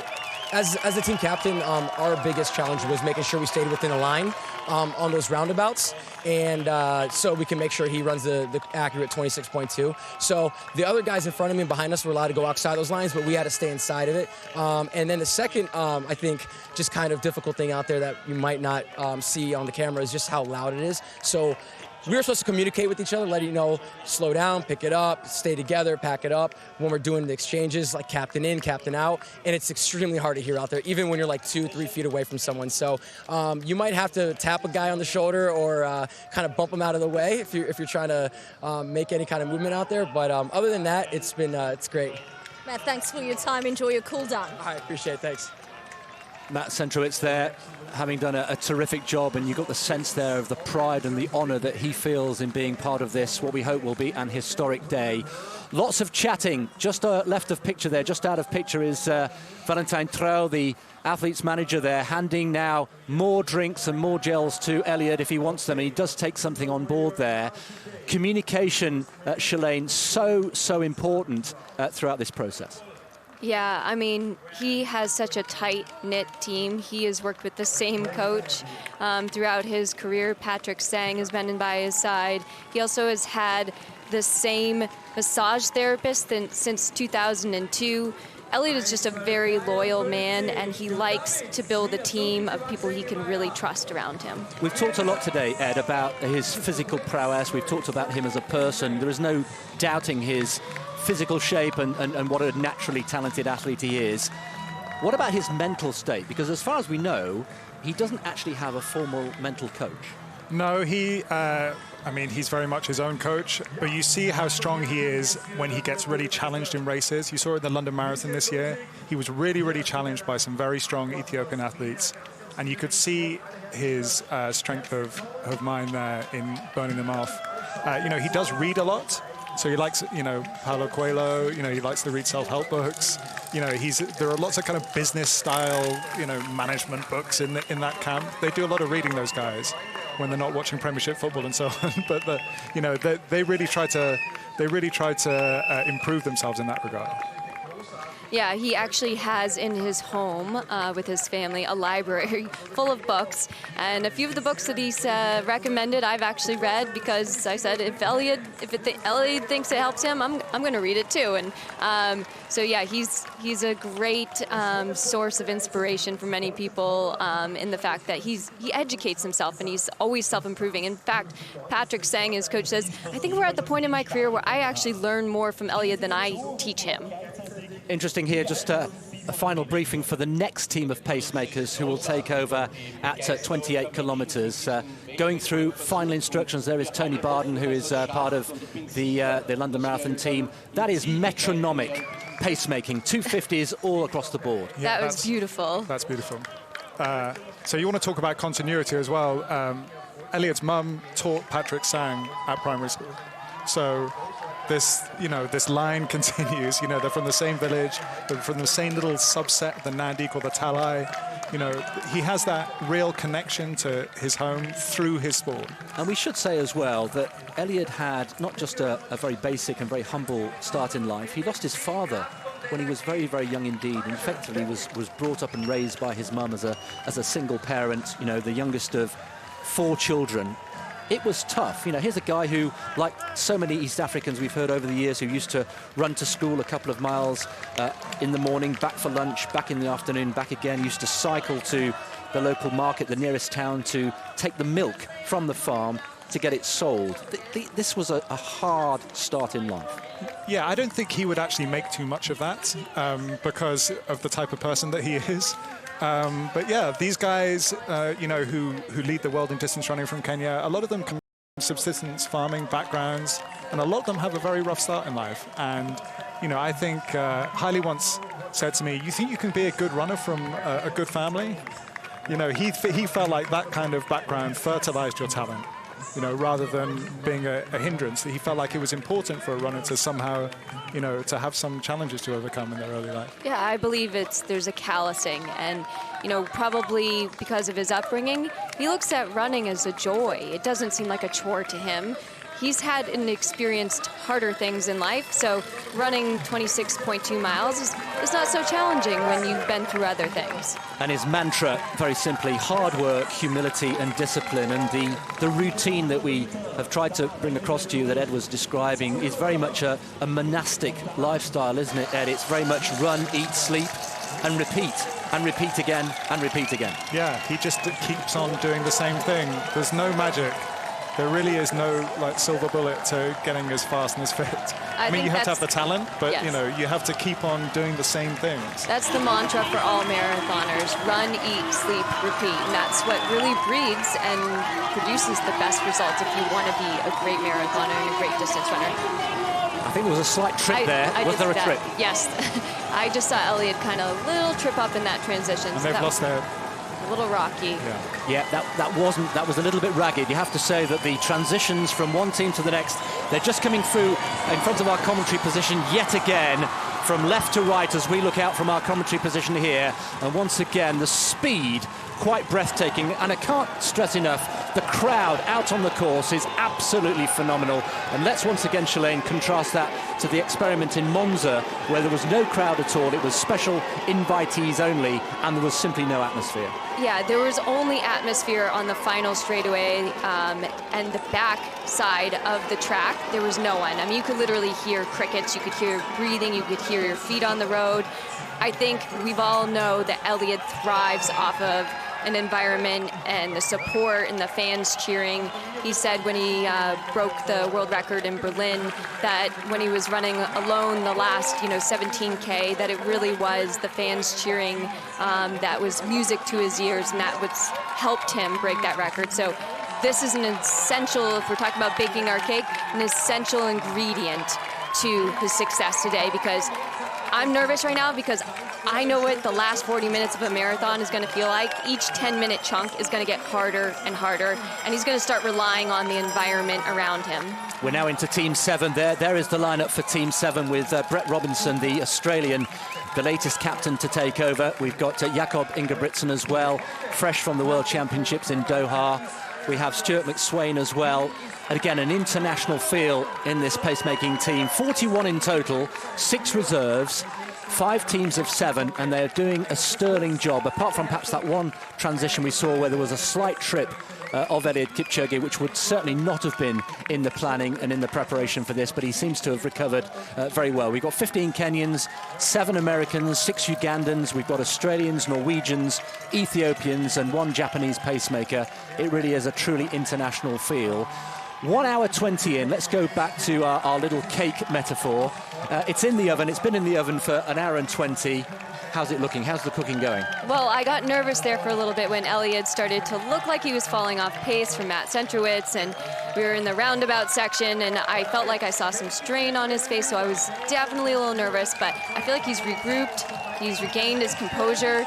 I feel like every time he gets, 10 minutes further into the race, he's gonna start to build some adrenaline and start to get excited. It's gonna hurt, he's gonna have to lean into it, but I feel like he's setting himself up for some history right now. Well, Jakob Ingebrigtsen is one, of course, of the 3 Ingebrigtsen brothers, this extraordinary dynasty of runners from Norway. Let's catch up with one of his brothers. Philip Ingebrigtsen is with Crystal. Philip, I mean, you tried to double in Doha at the World Champs, but you doubled here today. What was it like across both legs? It was a bit easier to do the double here, but it was really fun.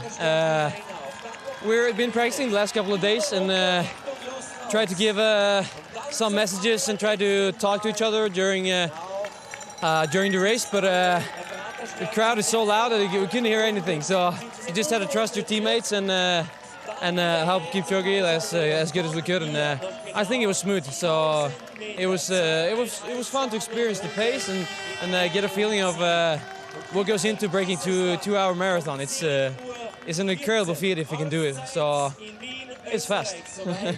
Let's talk about the pace. I mean, fairly even splits. What of the consistency when it comes to Eliud? Yeah, I think that's the way to go here. To go out hard, but to be able to maintain the pace. And if you're strong in the finish, you can go even faster. But it's a thin line between an incredible race and like hitting the wall. So he needs to stay right at the sweet spot, and that's the thing he's been practicing for many years. He's an experienced runner, and hopefully he can pull it together today. Philip, how will this impact you as an athlete in your own career? I was thinking about it while running. It's the main motivation behind like my running is to see how fast I can be for different disciplines, like different events. So right now it's the 1500, and maybe in a couple of years my main focus will be the 5K, and who knows, in 15 years it will be the marathon. So it's cool to try road races and get a feeling of like the audience, like the crowd is really close. So that's really fun. Well, now your hard work is done. You can sit back and relax like the rest of us and wait for that moment. Yeah. It's going to be exciting, and hopefully we can do it. Like after Doha, my season was done, so this is my holiday, and I'm here running. So I was like running a lot. Good life choices. Thanks, Philip. Thanks. Philip Ingebrigtsen there, sounding and looking good as Crystal was saying his job is done. Now then, we saw just a few minutes ago the last splits for the last few K, 250s all the way round. And Shalane, you've been looking at the positioning on the road, on the Hauptallee of Eliud Kipchoge, and signs that actually he's feeling much better. Yeah, so as an athlete, when I'm getting antsy and I want to run faster, I will run up on the edge and the shoulder of my pacer. And it looks like he was running up on the edge of Brett Robinson there, not running directly drafting behind him. Instead, he's on the shoulder, which to me means he's kind of like pushing. And that last K is actually showcasing it is a little faster. They ran a 2:48 last K, so 2 seconds faster than projected. I was just wondering about this. Sometimes he's off on one side, and I wonder whether that's to do with what they've been told about what little wind there is, where it's coming from.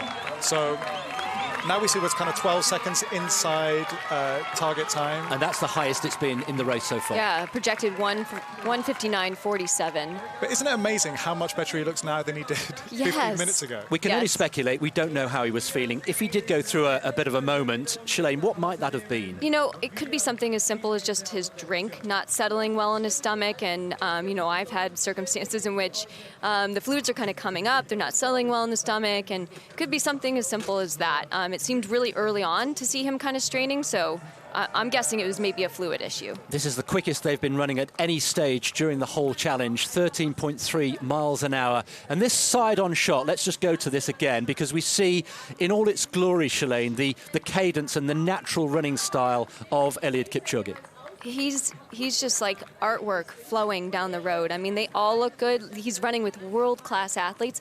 But he stands out to me. He just has the absolutely efficient, perfect form for a marathoner. You see the top half of his body, it's like a rifle target. You know, he stays so still and his legs are doing this work, and then, you know. And his core is so strong and straight, all momentum. If you see, they're running ahead of the green line, it seems. So it seems like they're feeling good.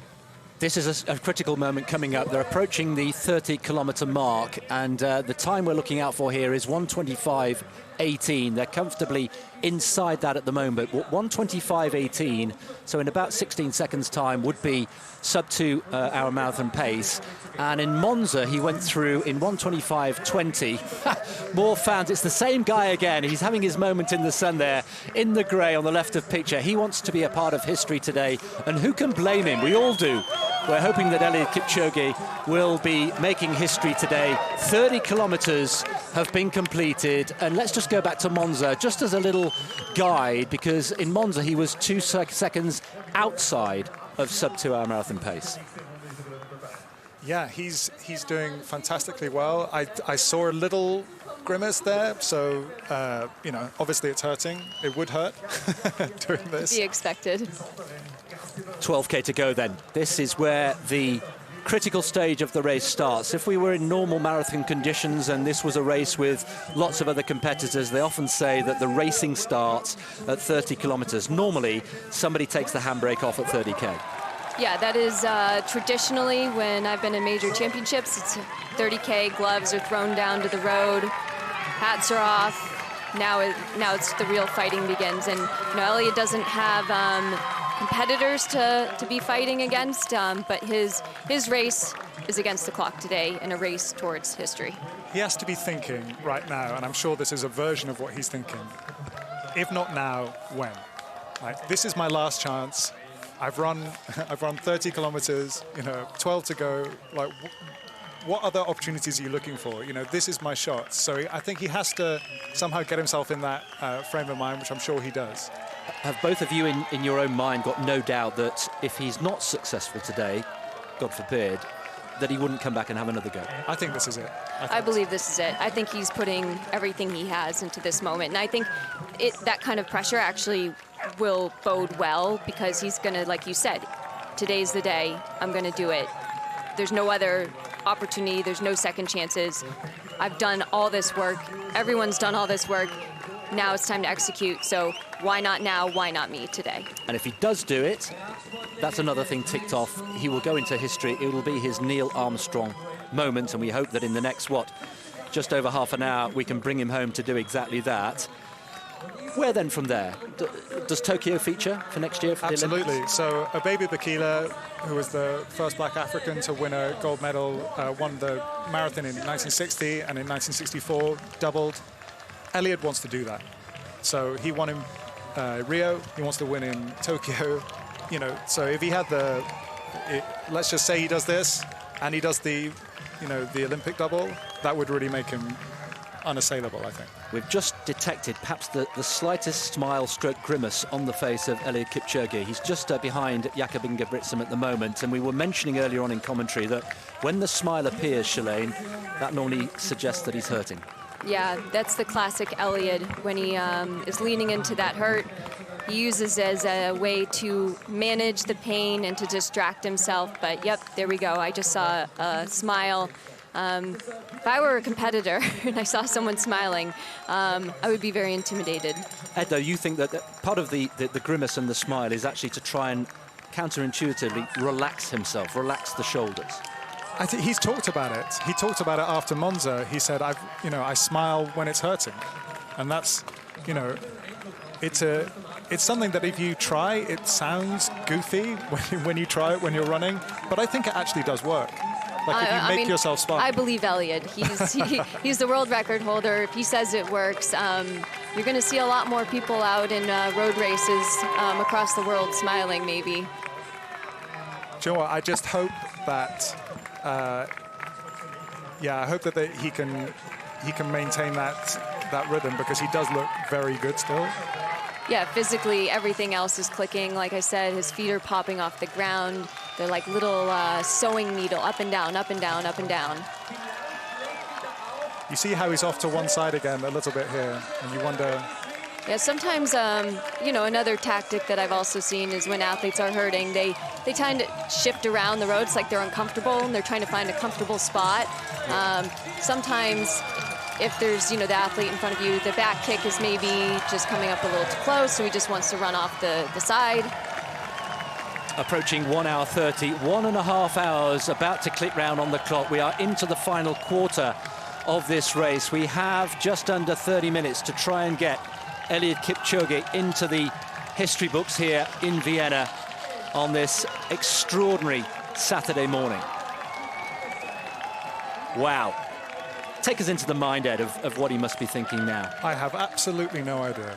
What might he be thinking? Goodness me. Don't you wish that there were like thought bubbles? I've thought this forever. I wish we could get into the mindset of the athletes. I wish there were thought bubbles that would pop up.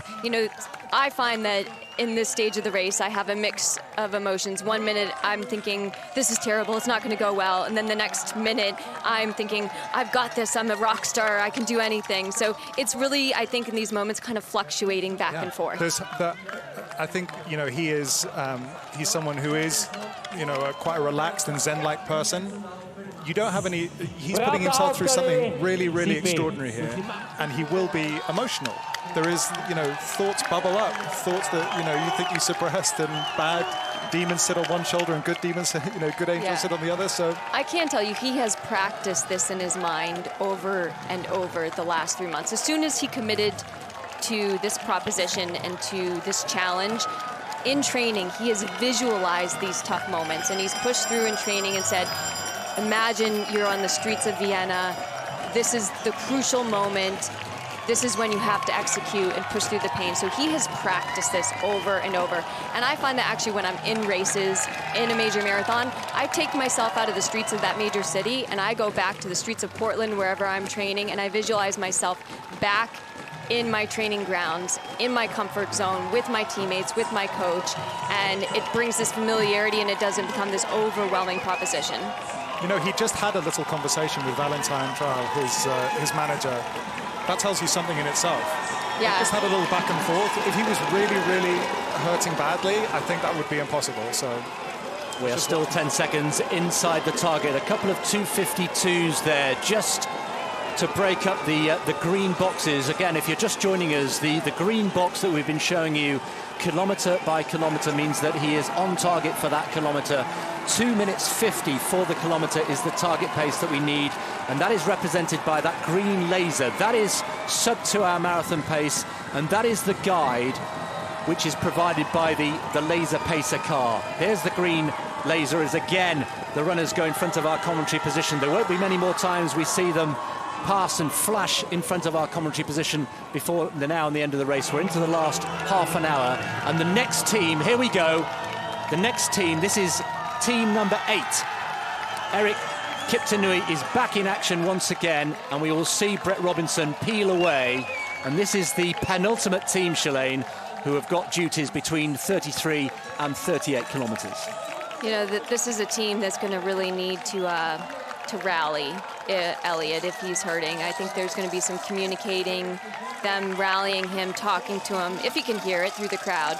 But, these pacemakers are so intent on helping him and doing whatever they can. Yeah, you see, he actually gets a little lift when he gets a new team. So you sometimes see just a couple of seconds come off a split when he gets a new team. And that's all. So Kipchoge is one of that team, one of his lifelong friends, one of his closest friends. Yeah, and you actually saw Augustine, I think, just saying a couple of words to him. So I don't know whether Elliot heard it, but just when they had a changeover, you saw him saying something there. And Augustine will be here for the remainder of the race. He is closing out with Elliot, and I feel like that's by design. Well, this is all about Eliud Kipchoge, of course, and what a moment. We've been talking about what might be going through his mind. One of the things he might be thinking about is his wife and family. Grace, his wife, who has never seen him race live in the flesh before, well, she is now, and she's with Radzi. She is indeed. Grace, I see you watching your husband up on the screen. What goes through your head when you see him run? I'm kind of nervous, but I'm also excited that he has tried to break the 2-hour barrier of marathon. I'm really excited. I'm happy for him. Yeah. You've also brought your 3 children along as well. How are they enjoying it? They are very excited. They have never been to a race where their dad runs. Yeah, it's their first time. Yeah. So it's a special occasion for all 5 of you. But what would it mean, do you think, for Kenya if Eliud were to break this 2-hour barrier? Well, Kenyans are really waiting and are very excited for Eliud to do what no human has ever done. Yeah, they're really waiting. Well, it's an absolute joy talking to you. I won't take your eyes off the screen any longer because I know you want to get out there and support your husband. And I do have to also say that Grace wouldn't normally do things in front of the camera, so we're very grateful that you've come to speak to us now. Thank you, Grace. Thank you. Yeah, thanks very much indeed, Grace. Great to see her here. What a moment and what pride she must be feeling. And Radzi mentioned her 3 children and Elliot's 3 children, Lynn, Griffin and Jordan. They're all here today as well.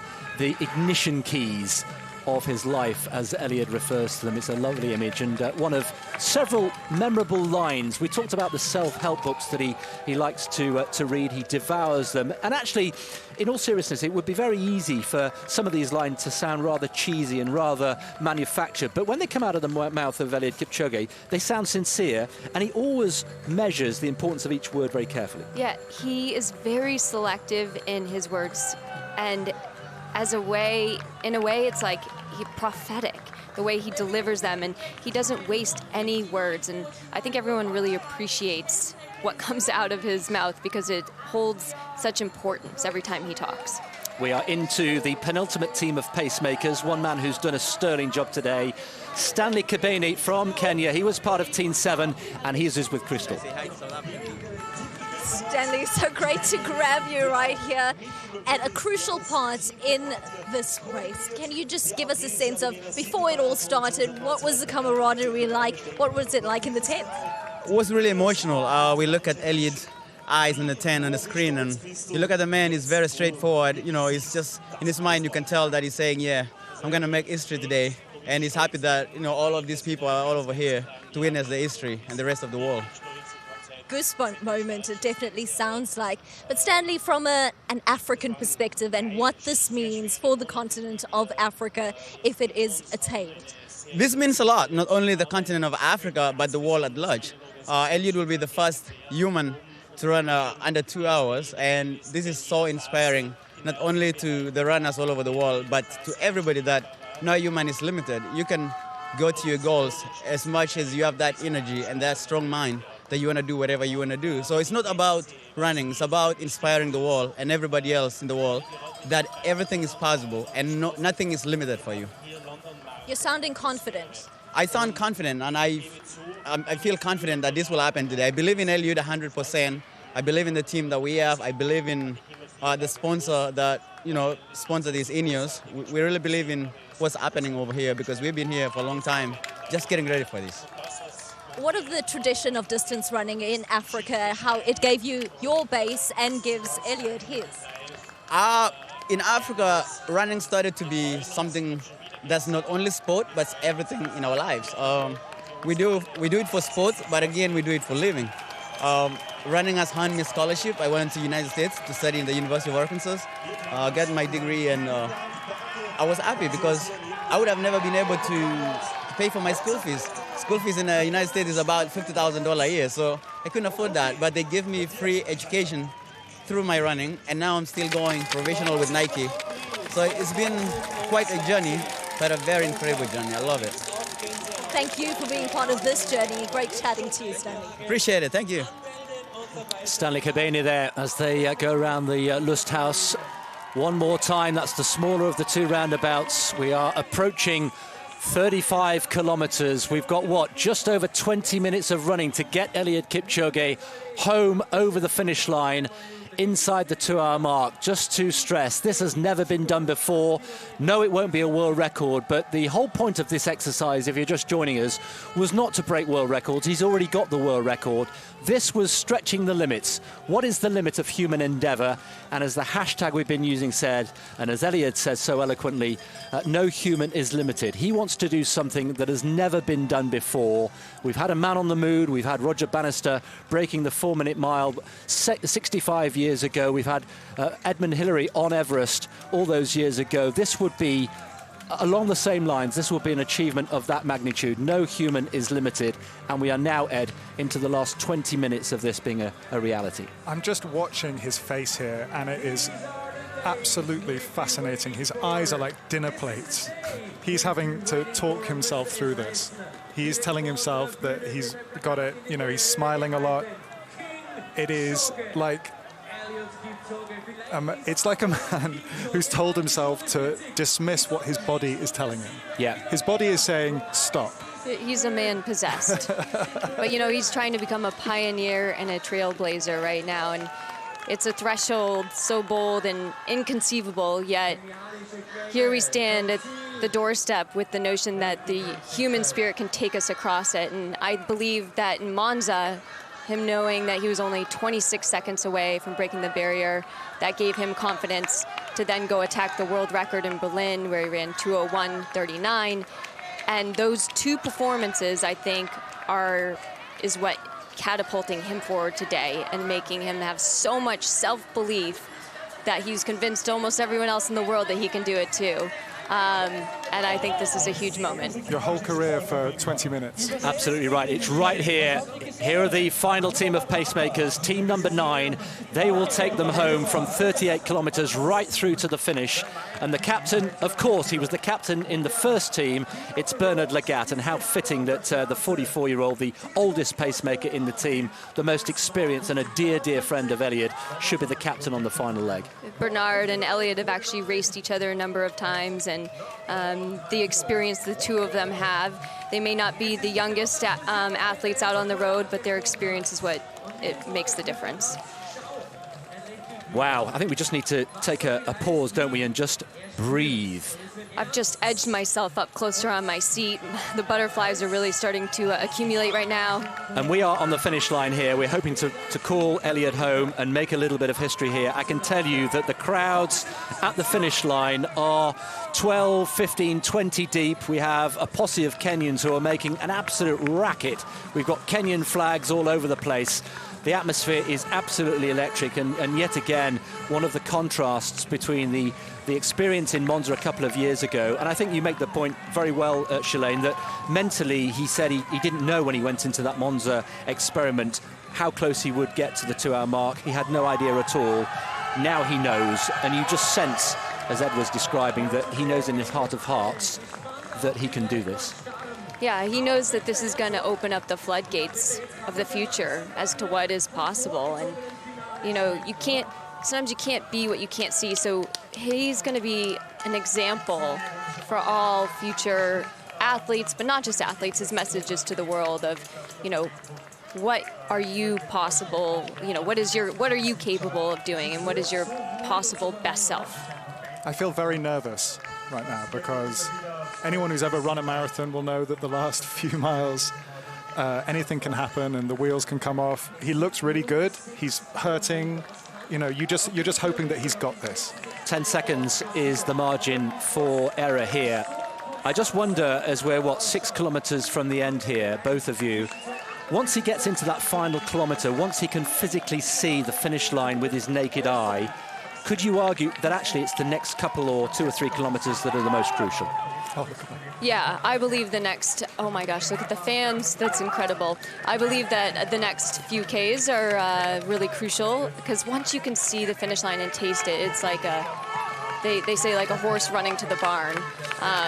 You know, and I'll be curious to see as to whether the pacers are going to stay on to the very end. When will they peel off? If he's feeling good enough, is he going to communicate that? I'm really curious to see how it unravels in the last K. Yes, in Monza, you may remember, if you were watching that 2 years ago, the pacemakers peeled away at 42 kilometres to give the full streets and the full final couple of 100 metres to Eliud alone. We've got 2 or 3 different scenarios that have been painstakingly put together, depending and rehearsed endlessly and repeated, so that nothing has been left to chance. And so it depends very much on where we are against the clock as the final team take over at 38 kilometres, led by Captain Legat. There he is, itching to go. Bernard Legat, a 5-time Olympian, 44 years old, 13 world and Olympic medals to his name, and he is going to slot into place and Shalane try and bring Eliud home. This is the moment when you're in a track race and you go ding, ding, ding, last lap. This is what we're going into. That was the ding, ding, ding, the last lap. You know, Eliud said last night, I don't know where the limits are, but I'd like to go there. Well, the sound is deafening here. I hope you're getting a sense of that from our wonderful pictures back home. There we are. We've got fans from all over the world. Remember, a lot of people have travelled from Kenya to be here, the 8,500 kilometres. We bumped into some people from Utah yesterday. They'd made the trip. They'd flown overnight, and they were there just so excited to be here. Yes, we bumped into so many amazing fans yesterday, but specifically a family from Utah that flew all the way here. It was a mother and 2 sons. And I said, you know, why are you here? And they said, we love Eliud. We love marathoning, and we are here to support Eliud. There are 2 things going through my mind right now, which are, firstly, we should enjoy just watching this guy run, because we're not going to get maybe too many more chances to see him like this. And the second of all is, I hope that he's enjoying it. You know, even though he's in this tumult of exertion, even though he must be hurting so much, you really hope that he's soaking this in some way. The next 15 minutes of this man's life, and indeed the pacemakers as well, but particularly Eliud Kipchoge, could be life-defining, and that is not overstating it. This is going to be, if he does it, an achievement off the scale. It's never been done before, and I think it transcends running, sport, and it really, truly pushes the boundaries as we've never seen before. I think, you know, the sport of marathon running is watched by not that many people. If he does this, everyone will know one marathon runner at least. You know, they'll know the guy that broke 2 hours in the marathon. And they'll know him as Eliud, yes. Oh, wow. And it's metronomic again, isn't it? The pacemakers have done an absolutely outstanding job. From memory, correct me, both of you, if I'm wrong, but I don't think we've had a kilometre outside 2:52. I think that's the slowest we've had. Correct. 52 has been the slowest. And we've had a 2:48 as the quickest. Yeah, so they've been really within a tiny window. I mean, we've been... That's incredible. If you really think about it, that is incredible pacing. Yeah, and the position on the road as well, just to remind you, they have to stay within those dotted orange lines. Certainly Eliud does as well. We've got the laser, the green laser, which is giving them the exact pace, and they've been bang on the money. And to do all of that whilst running in excess of 13 miles an hour for as long as they've been running is truly sensational. Yeah, this is the work, you see, that the whole team have done. So they've been right on pace all the way through, but they've had this system which they've adhered to, which is this, you know, the lasers and the formation, and it's worked a treat. Wherever you're watching in the world, whatever your time zone, whether it's morning, afternoon or evening or the middle of the night, we hope you're enjoying. We're on the verge of history here, folks. We cannot overstate this. And Valentin Trau, the athlete manager, is there still on his bicycle. We've got Hugh Jones just and smiling as well. Yes. Yeah. Hugh Jones there, who's a former London Marathon winner and a course measurer for marathons all over the world. He's also on his bicycle there enjoying the ride. I think people think this is going to happen now. You can see from the support team, there's still a little bit of nervousness on Valentine's face, but you can see from the support team that they think this is going to happen. Well, let's hear from one of the fantastic pacemakers who've done their job. Patrick Tiernan was part of the last team that were out there, and he's been speaking to Crystal. Patrick, we are on the threshold. Yeah, I mean, it's unreal. I mean, he's on pace and he's killing it, so we're all rooting for him here. What does the no human is limited motto of this whole challenge mean to you? I mean, he's a human who lives by that motto. I mean, 5 years ago, the sub 2 hour marathon wasn't even considered possible. And now you've got a guy who's out here and he's cruising around looking like he's not even breathing doing it. So, you know, the motto it's perfectly suited for this event. And, you know, it's something that we all 40 of us want to try and strive for once we get out of here. And who's going to do it? Yeah. Well, we'll knock on wood. But yeah, no, he's looking great. I mean, he's cruising through it. So yeah. Thanks for chatting to us, Patrick. Let's keep our eyes set. Patrick there, Patrick Tiernan, and we've got on the finish line here, we've got people who've climbed into trees. We've got 1 or 2 people who are standing on top of the portaloos, the portable toilets, would you believe it? Everybody is craning their necks. Everybody wants the best possible view here on the Hauptallee. We're standing by for major sporting history here, and Ed, we're into the last 10 minutes. We've got 10 minutes to bring him home. Well, I'm starting to feel like those men in bowler hats who watch Roger Bannister, you know, they had that privilege of watching that great moment at Iffley Road, and if everything goes well for the next 10 minutes, and I'm touching some wood here, I think this looks now like it's going to happen. You know, you'd have to drop quite a lot of pace over these few Ks to lose it from here. It can happen. But you can see there's more relaxation on the faces of the people around Eliud, and you can see on his face he's still looking pretty relaxed. I mean, I'm sure he's hurting, but he looks quite good. Yeah, I'm sure he's realizing he has 9 minutes of running, and you know, you tell yourself, I can do anything for 9 minutes. Right in front of us, we are watching as all the pacers gather on the other side of the road to cheer on Eliud, and I believe there'll be hopefully something to celebrate here soon. Julian Wanders has, sensibly put on a huge puffer jacket because he's freezing cold. They're all jumping around. They're taking selfies. The whole team are now assembling because they think it's going to happen. Well, I don't know about you guys, but my heart, I can feel it pounding in my shirt this morning. And we are just sitting here watching and in anticipation, licking our lips here. 1:50 on the clock. And we have, exactly 9 minutes to bring him home. What an opportunity here. And these final pacemakers with Bernard Lagat. I think it's so fitting that Bernard Lagat is the team captain for this final leg. Yeah, from the same area where Eliud grew up, friends forever, was a part of the last attempt. You know, the camaraderie on that last attempt was massive, even though, he just missed the 2 hours. I think it's a gorgeous thing that Bernard Lagat's in this final group. Well, 40 kilometres will be the last major K kilometre to reach the Mars landmark, and that will be 1:53.44 is the target. And let's just remind ourselves that actually by this stage in Monza he was already starting to struggle, and he was already he already knew that he was not going to achieve what he wanted to achieve. He's in much better shape today. You can tell physically, you can just tell in the cadence of his running, you can tell by the support staff and a few smiles that are breaking through. I feel like the pacers feel like they know it's going to happen. He's in a much better place today than he was in Monza 2 years ago. We were at 10 seconds inside. We've just dipped to 9. I don't want to worry you folks at home, but we just need to keep an eye on that clock because we are ticking ever closer. But the cadence looks good, doesn't it? The shoulders look relaxed. Yeah, but you see the thumbs have gone in. He's not feeling as good. He hasn't got very far to go. I mean, he has every right not to feel good. I wouldn't feel good. But he still looks amazing, all things considering. And, in Monza, when it started to drift, he couldn't pull it back, and who could?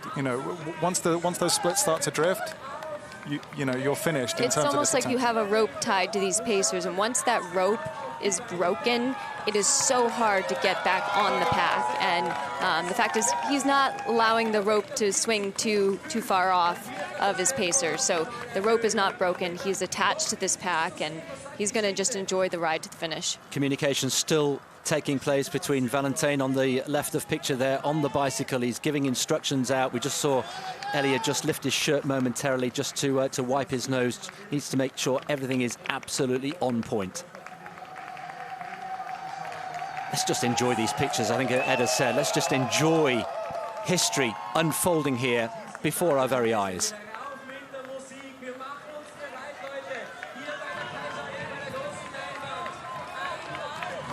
Well, we've had 7 successive 250s, 2 minutes 50 for a kilometre. And anybody who's thinking about going out for their Saturday run, Saturday morning or Saturday afternoon, maybe even doing a park run of 5 kilometres, well, just watch and learn. This is the master at work here.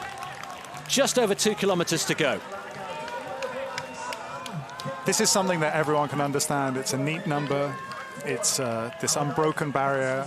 You know, many times when you watch a race, oh, look at those splits, they're so even.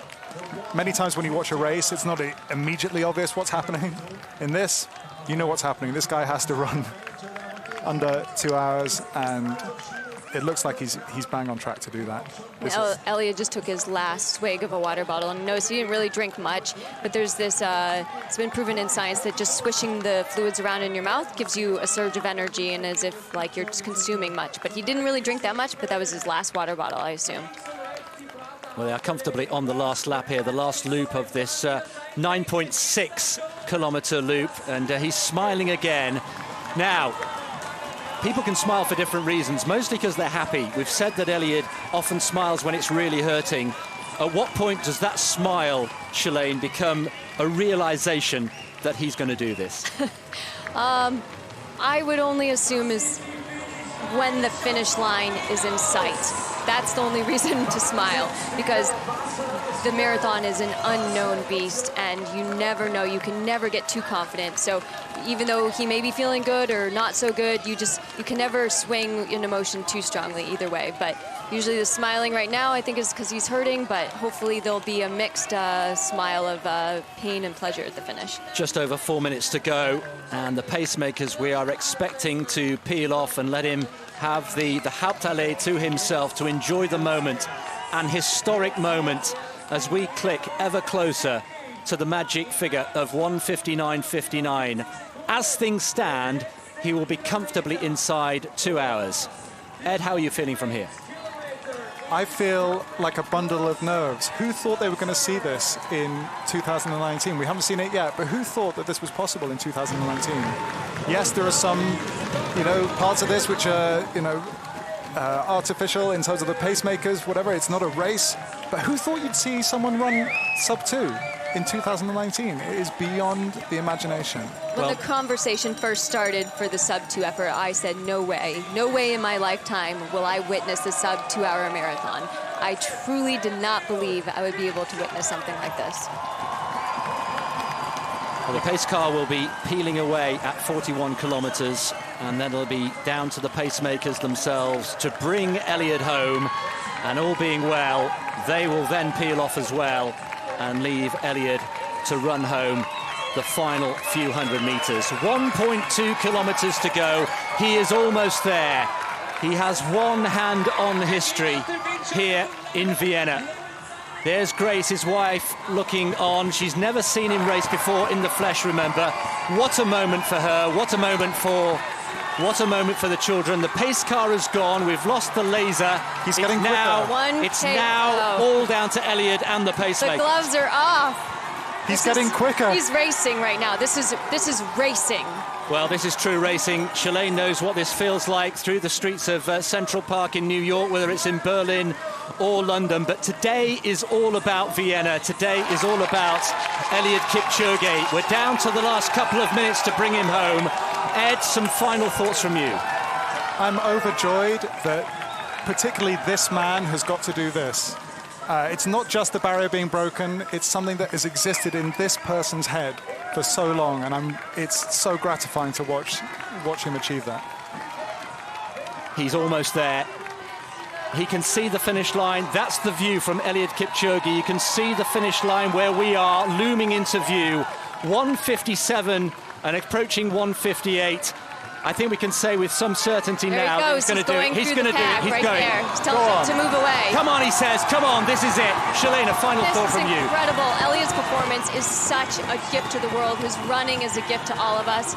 I feel so blessed to be here today. I hope everyone can hear me smiling through this microphone right now. I cannot stop smiling. 500 metres to go. He has the Hauptallee to himself. All the pacemakers have let him go. As Ed said, he is sprinting into the history books here. They're cheering him on.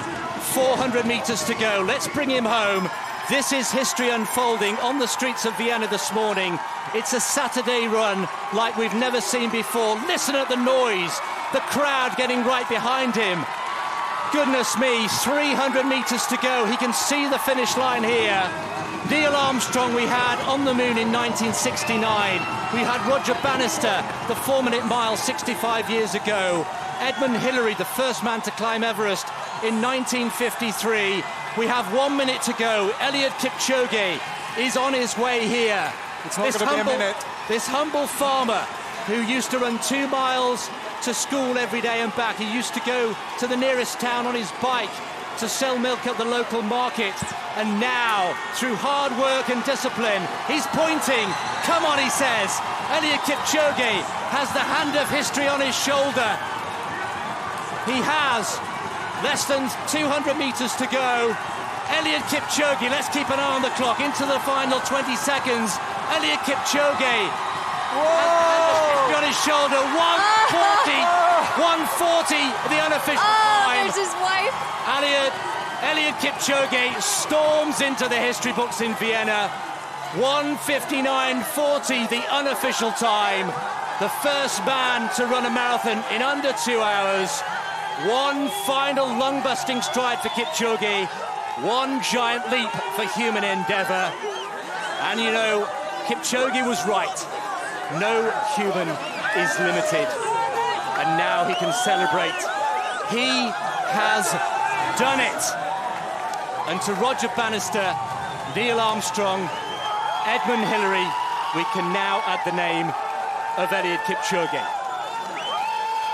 Shalane, sum it up for us.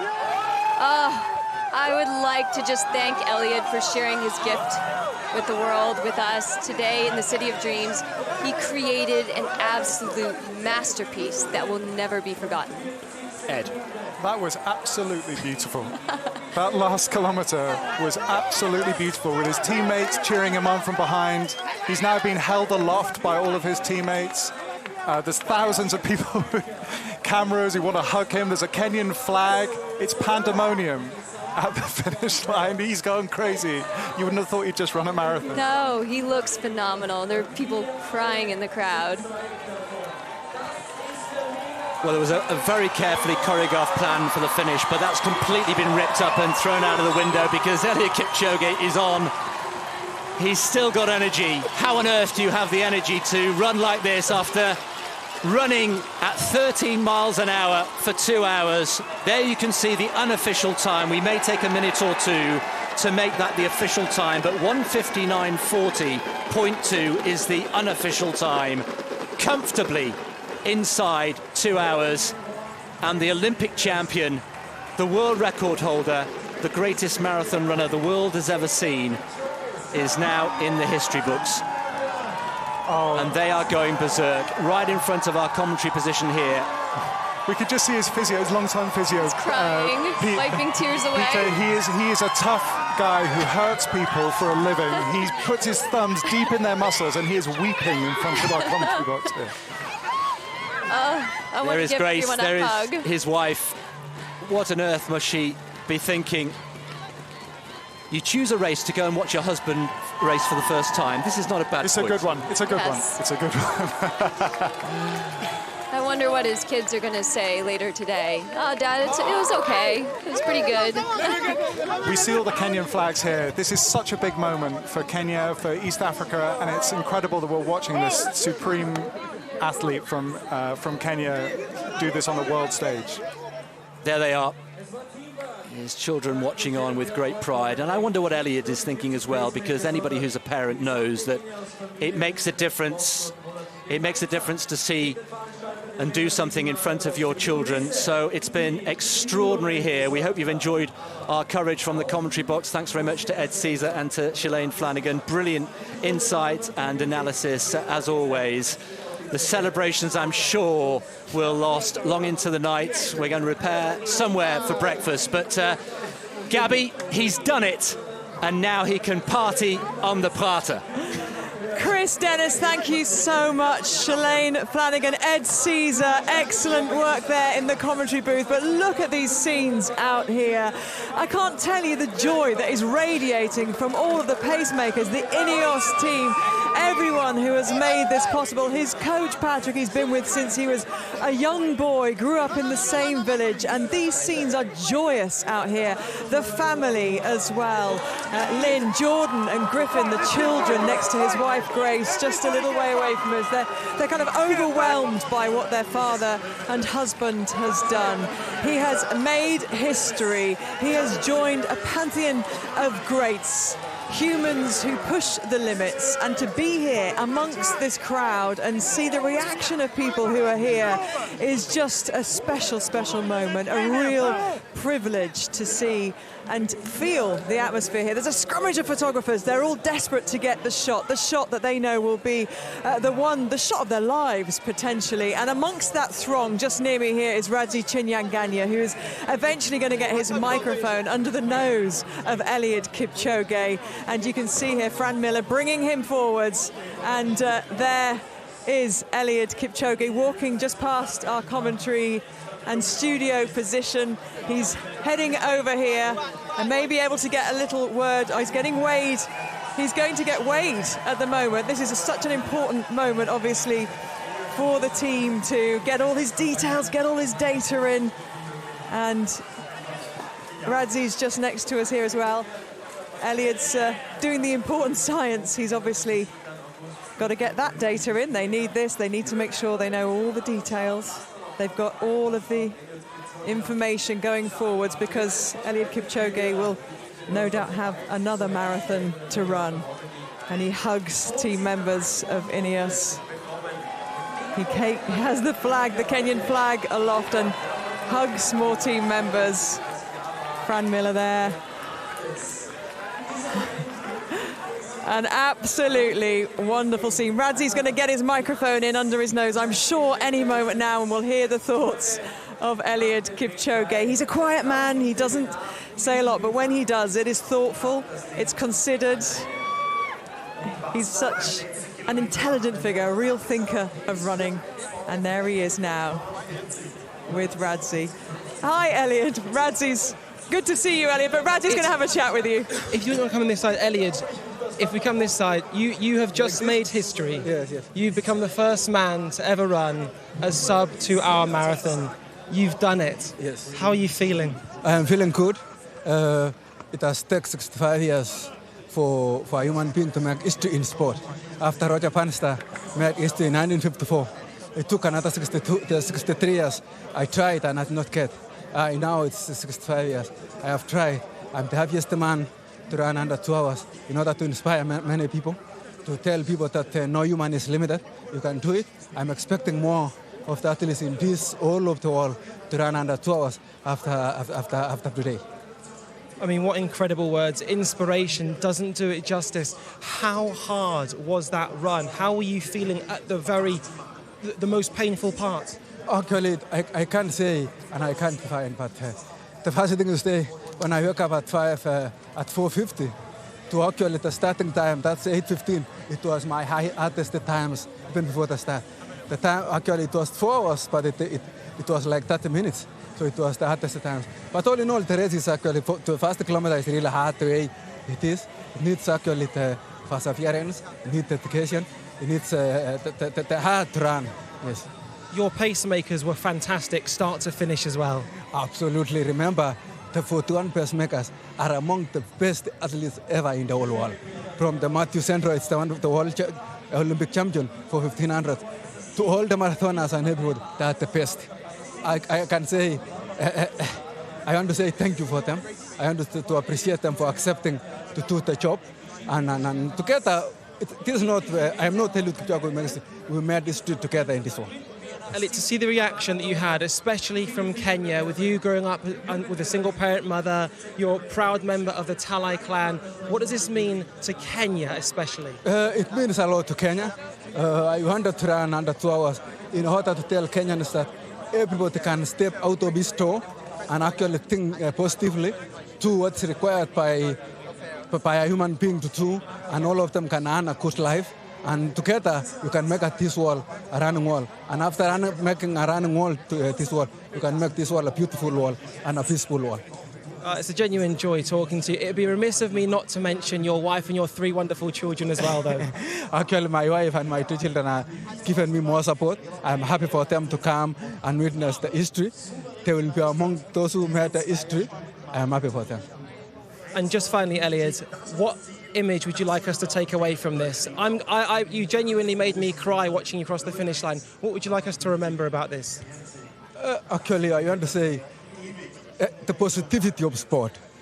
Actually, I want to make the sport a clean sport. I want to make sport an interesting sport whereby all the human beings can run, can wake up very early in the morning, to run. And together when we run this world, we can make this world a beautiful world. We can kick away most of the diseases by just running. It will be a beautiful world. It's a privilege talking to you. It was a privilege watching you run. And on behalf of every athletics fan around the world, yes, thank you very much. Thank you too. Thank you very much. Thank you to the whole world. Thank you to those who watched me through Facebook, those who watched me through YouTube, those who watched me live. And I can say, actually, I am appreciating your time that you sit behind your TVs, behind your mobile phones, behind everything, even following through Twitter and everything, that you have made history together, and together you can make this world a beautiful world. Thank you very much. Elliot, you were great before. You are now an icon. Congratulations. Thank you very much. Thank you. Immortal, I think. And when he says takes the time to watch me, well, you've made it a little bit less than it ever was, Eliud Kipchoge. And I think you can add to Radzi's words, it's not just athletics fans. I think it's human beings who are in awe and enamoured and impressed by what we just saw. But there's one man that knows him perhaps better than any, and that is his coach, Patrick Sang. And Crystal is with him out in the throng. It takes a team. Patrick Sang, you're at the heart of that team that made this possible. Right now, your feelings in words, can you describe it to us? It's been 17 years in the making. I'm still in the moon. I'm yet to come down to Hut. Really excited. Happy for him, for what he has achieved. He's actually inspired all of us that we can stretch our limits in our lives, and we can do more than we think we can do. What was the first thing that you said to him as he crossed that line? I said, congratulations, you've done it, and you've made history. Was there ever any doubt, and what was it like actually watching it from the sidelines, knowing that you've done all the work you could have done? I watched the race from the Pacers stand, and I saw the spirits of the Pacers, and I watched the race, the changeover and all that. Everything went perfectly right. What do you think this means, not only for Eliud, but for the rest of humanity? For the sport, it's challenging other young athletes and athletes that are still active, that they can stretch and perform better than they think. For the humanity, whatever level you are in, you can move yourself to another level. And finally, what of that time, and can that be broken?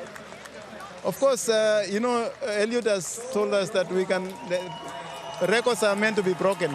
So I'm sure down the road somebody will come again and say, I want to try it. But history has been made. The first time to run under 2 hours, it's unbelievable. What a moment. Thank you so much. Thank you very much. Thank you. Thank you for all the people who came to watch, the supporters who came from all over the world to watch. Thank you very much. Thank you. Well, I'm delighted to say that Sir Jim Ratcliffe has joined me just outside of the studio, because you've got to go off and do the presentation. This was Eliud's dream, but it was your dream as well. What does it feel like to see it come into fruition? Sensational, really. It's quite difficult to believe it's actually happened because it happened so quickly. But that last kilometre, where he actually accelerated and he came through on his own, having a I mean, it was superhuman, really. I can't believe he did it. I mean, I can't believe he ran the first half. He ran the first half marathon in less than an hour, and then he had to do that again. I mean, the mind boggles for anybody who's just a normal human being, and these guys aren't. But the pacemakers, the technology, and everything that you have added into this mix to see it come off today. I mean, it's been immaculately well organised. I mean, everything has to go right to do this. But I think it's so nice to see the pacers being part of this, because normally running is such a solitary sport. You run for yourself, and here they're all running for someone else, and they are just so full of enthusiasm. These, the pace guys are all world-class athletes. They're the best athletes in the world, and they're all running for Elliot. They've never done anything like that before. It's almost like a new sport for them, Congratulations. I know you've got the presentation to do as well. Thank you so much, Jim, and well done. And well done to you and all of your team, because this is the feeling today, actually, that Jim's right. It's a solitary sport, but today was about being part of a team, whether it was the pacemakers, Shalane, or all the people, Ed, who've been involved in this. And I think that has come out in the feeling in this crowd. Well, I'm still shaking from the performance. I think everyone is either weeping or shaking and crying. It's been incredible. The image that I'll remember is of him coming up the final straight with the other pacers cheering and whooping behind him. This was one guy being propelled, really. He had to do it himself, but he couldn't have done it without the rest of them. So, well, the presentation is going to be a trophy, which obviously is a one of a kind, really, because guess what? Nobody's ever had the sub-2 hour trophy before. And I think it's really more of a symbol. It's a symbolic gesture to Elliot, and I know that later today he will take his pacemakers and he will present them with trophies and awards as well, because he realises just how important they were, not just in setting the pace, but in boosting his morale and keeping him going when it got a little bit tough for him out there. It didn't appear to get massively tough because he hides it well, as we know. But he really is a team man, and he's enjoyed the camaraderie of everybody with him. We actually thought that he went through a bit of a sticky patch, in the middle there, and he really had to talk himself out of it. So, well, we have witnessed history. It has been an incredible 2 hours here in Vienna. You were part of history. Goodbye.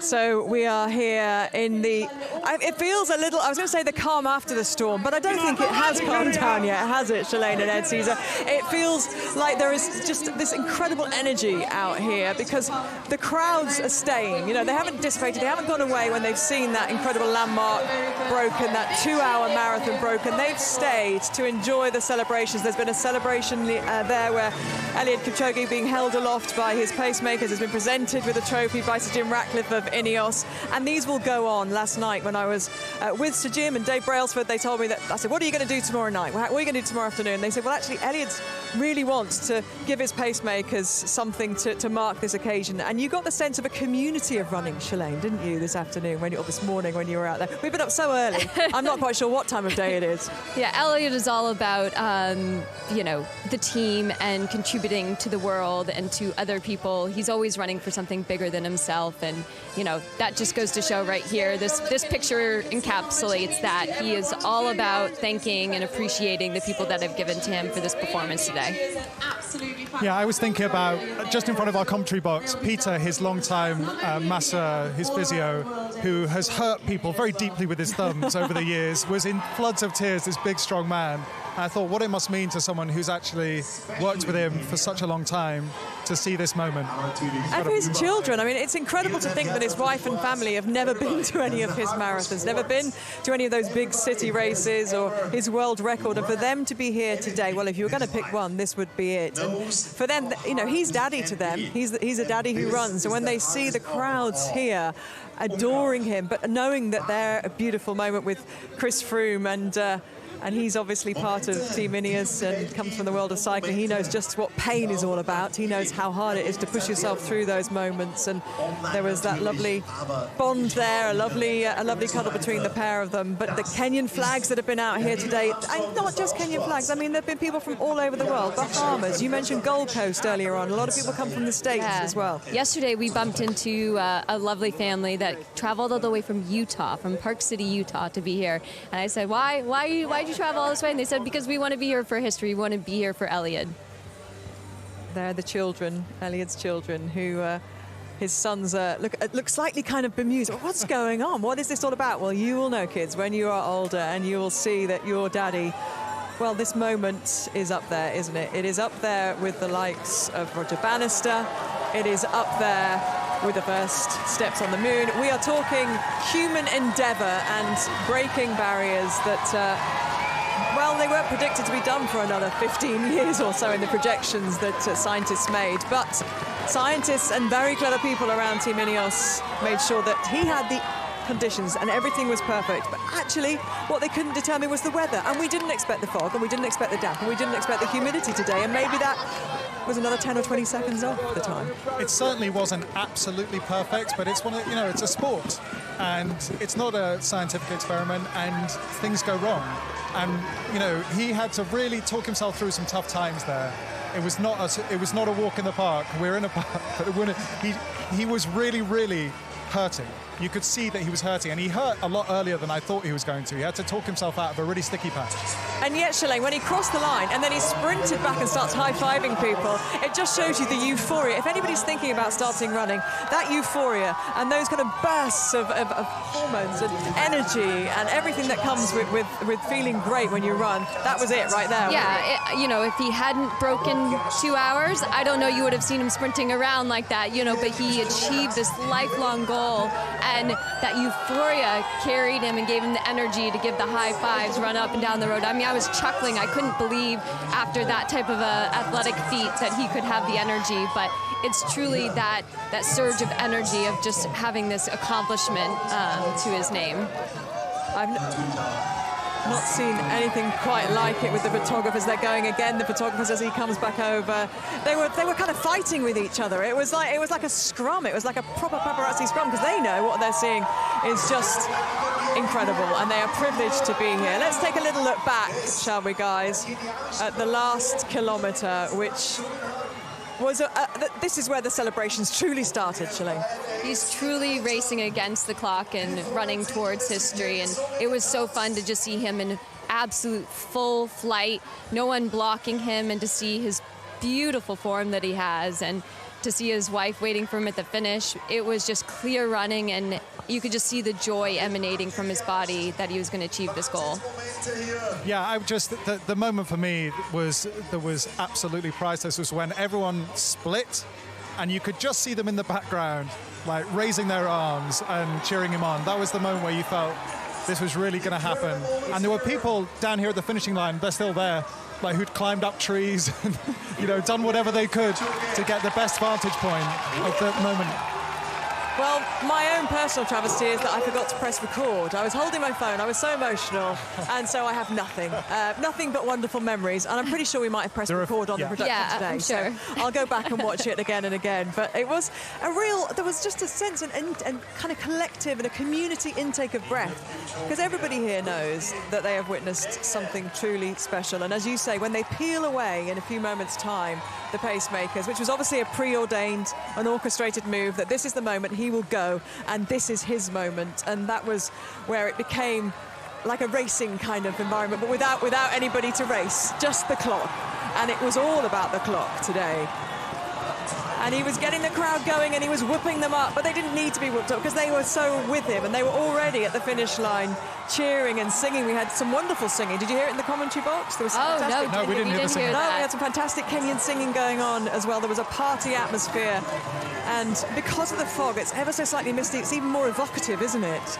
And the man emerging from the mist is the man who will go down in history, Eliud Kipchoge, and his official time of 1 hour 59:40.2.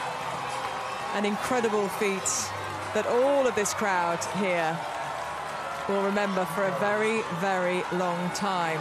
Ed, you know, you've written so much in this area, you've researched in this area for so long, and we talked about the cynics coming into this who said, well, he's got pacemakers and he's having carbohydrates and he's doing, you know, things that you can't do to get an official IAAF world record.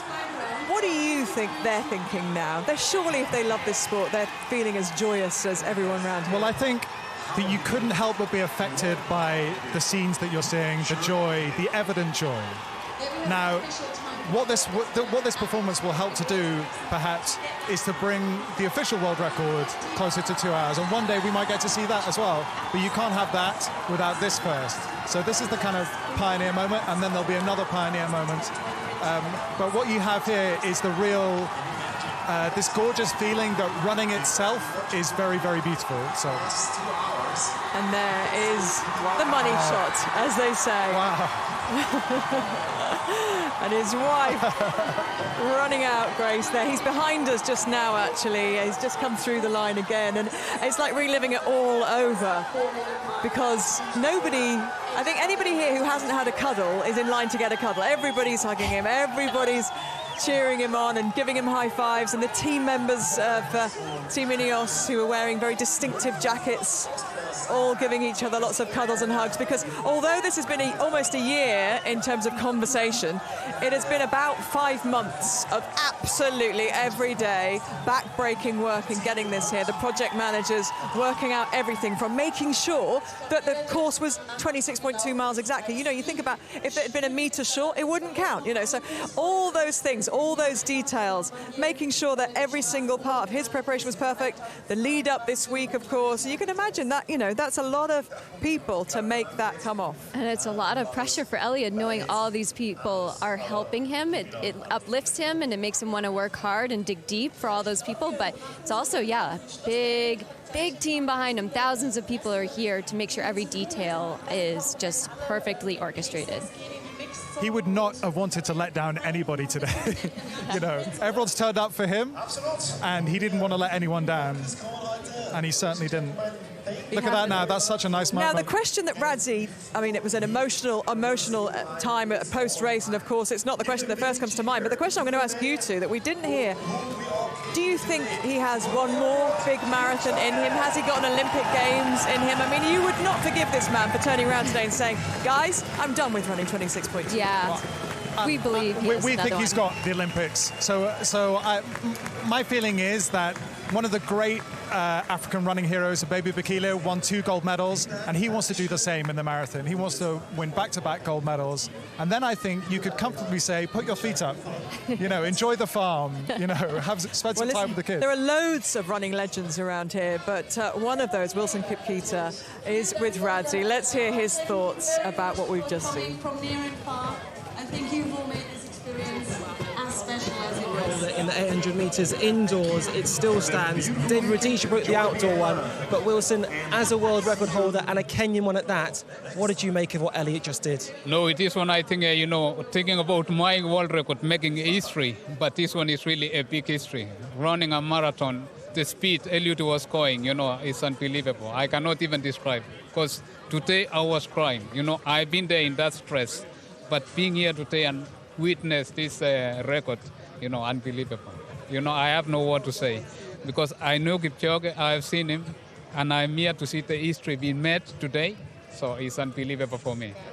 Because you know him personally, what can you tell us about his character that results in what we've just seen?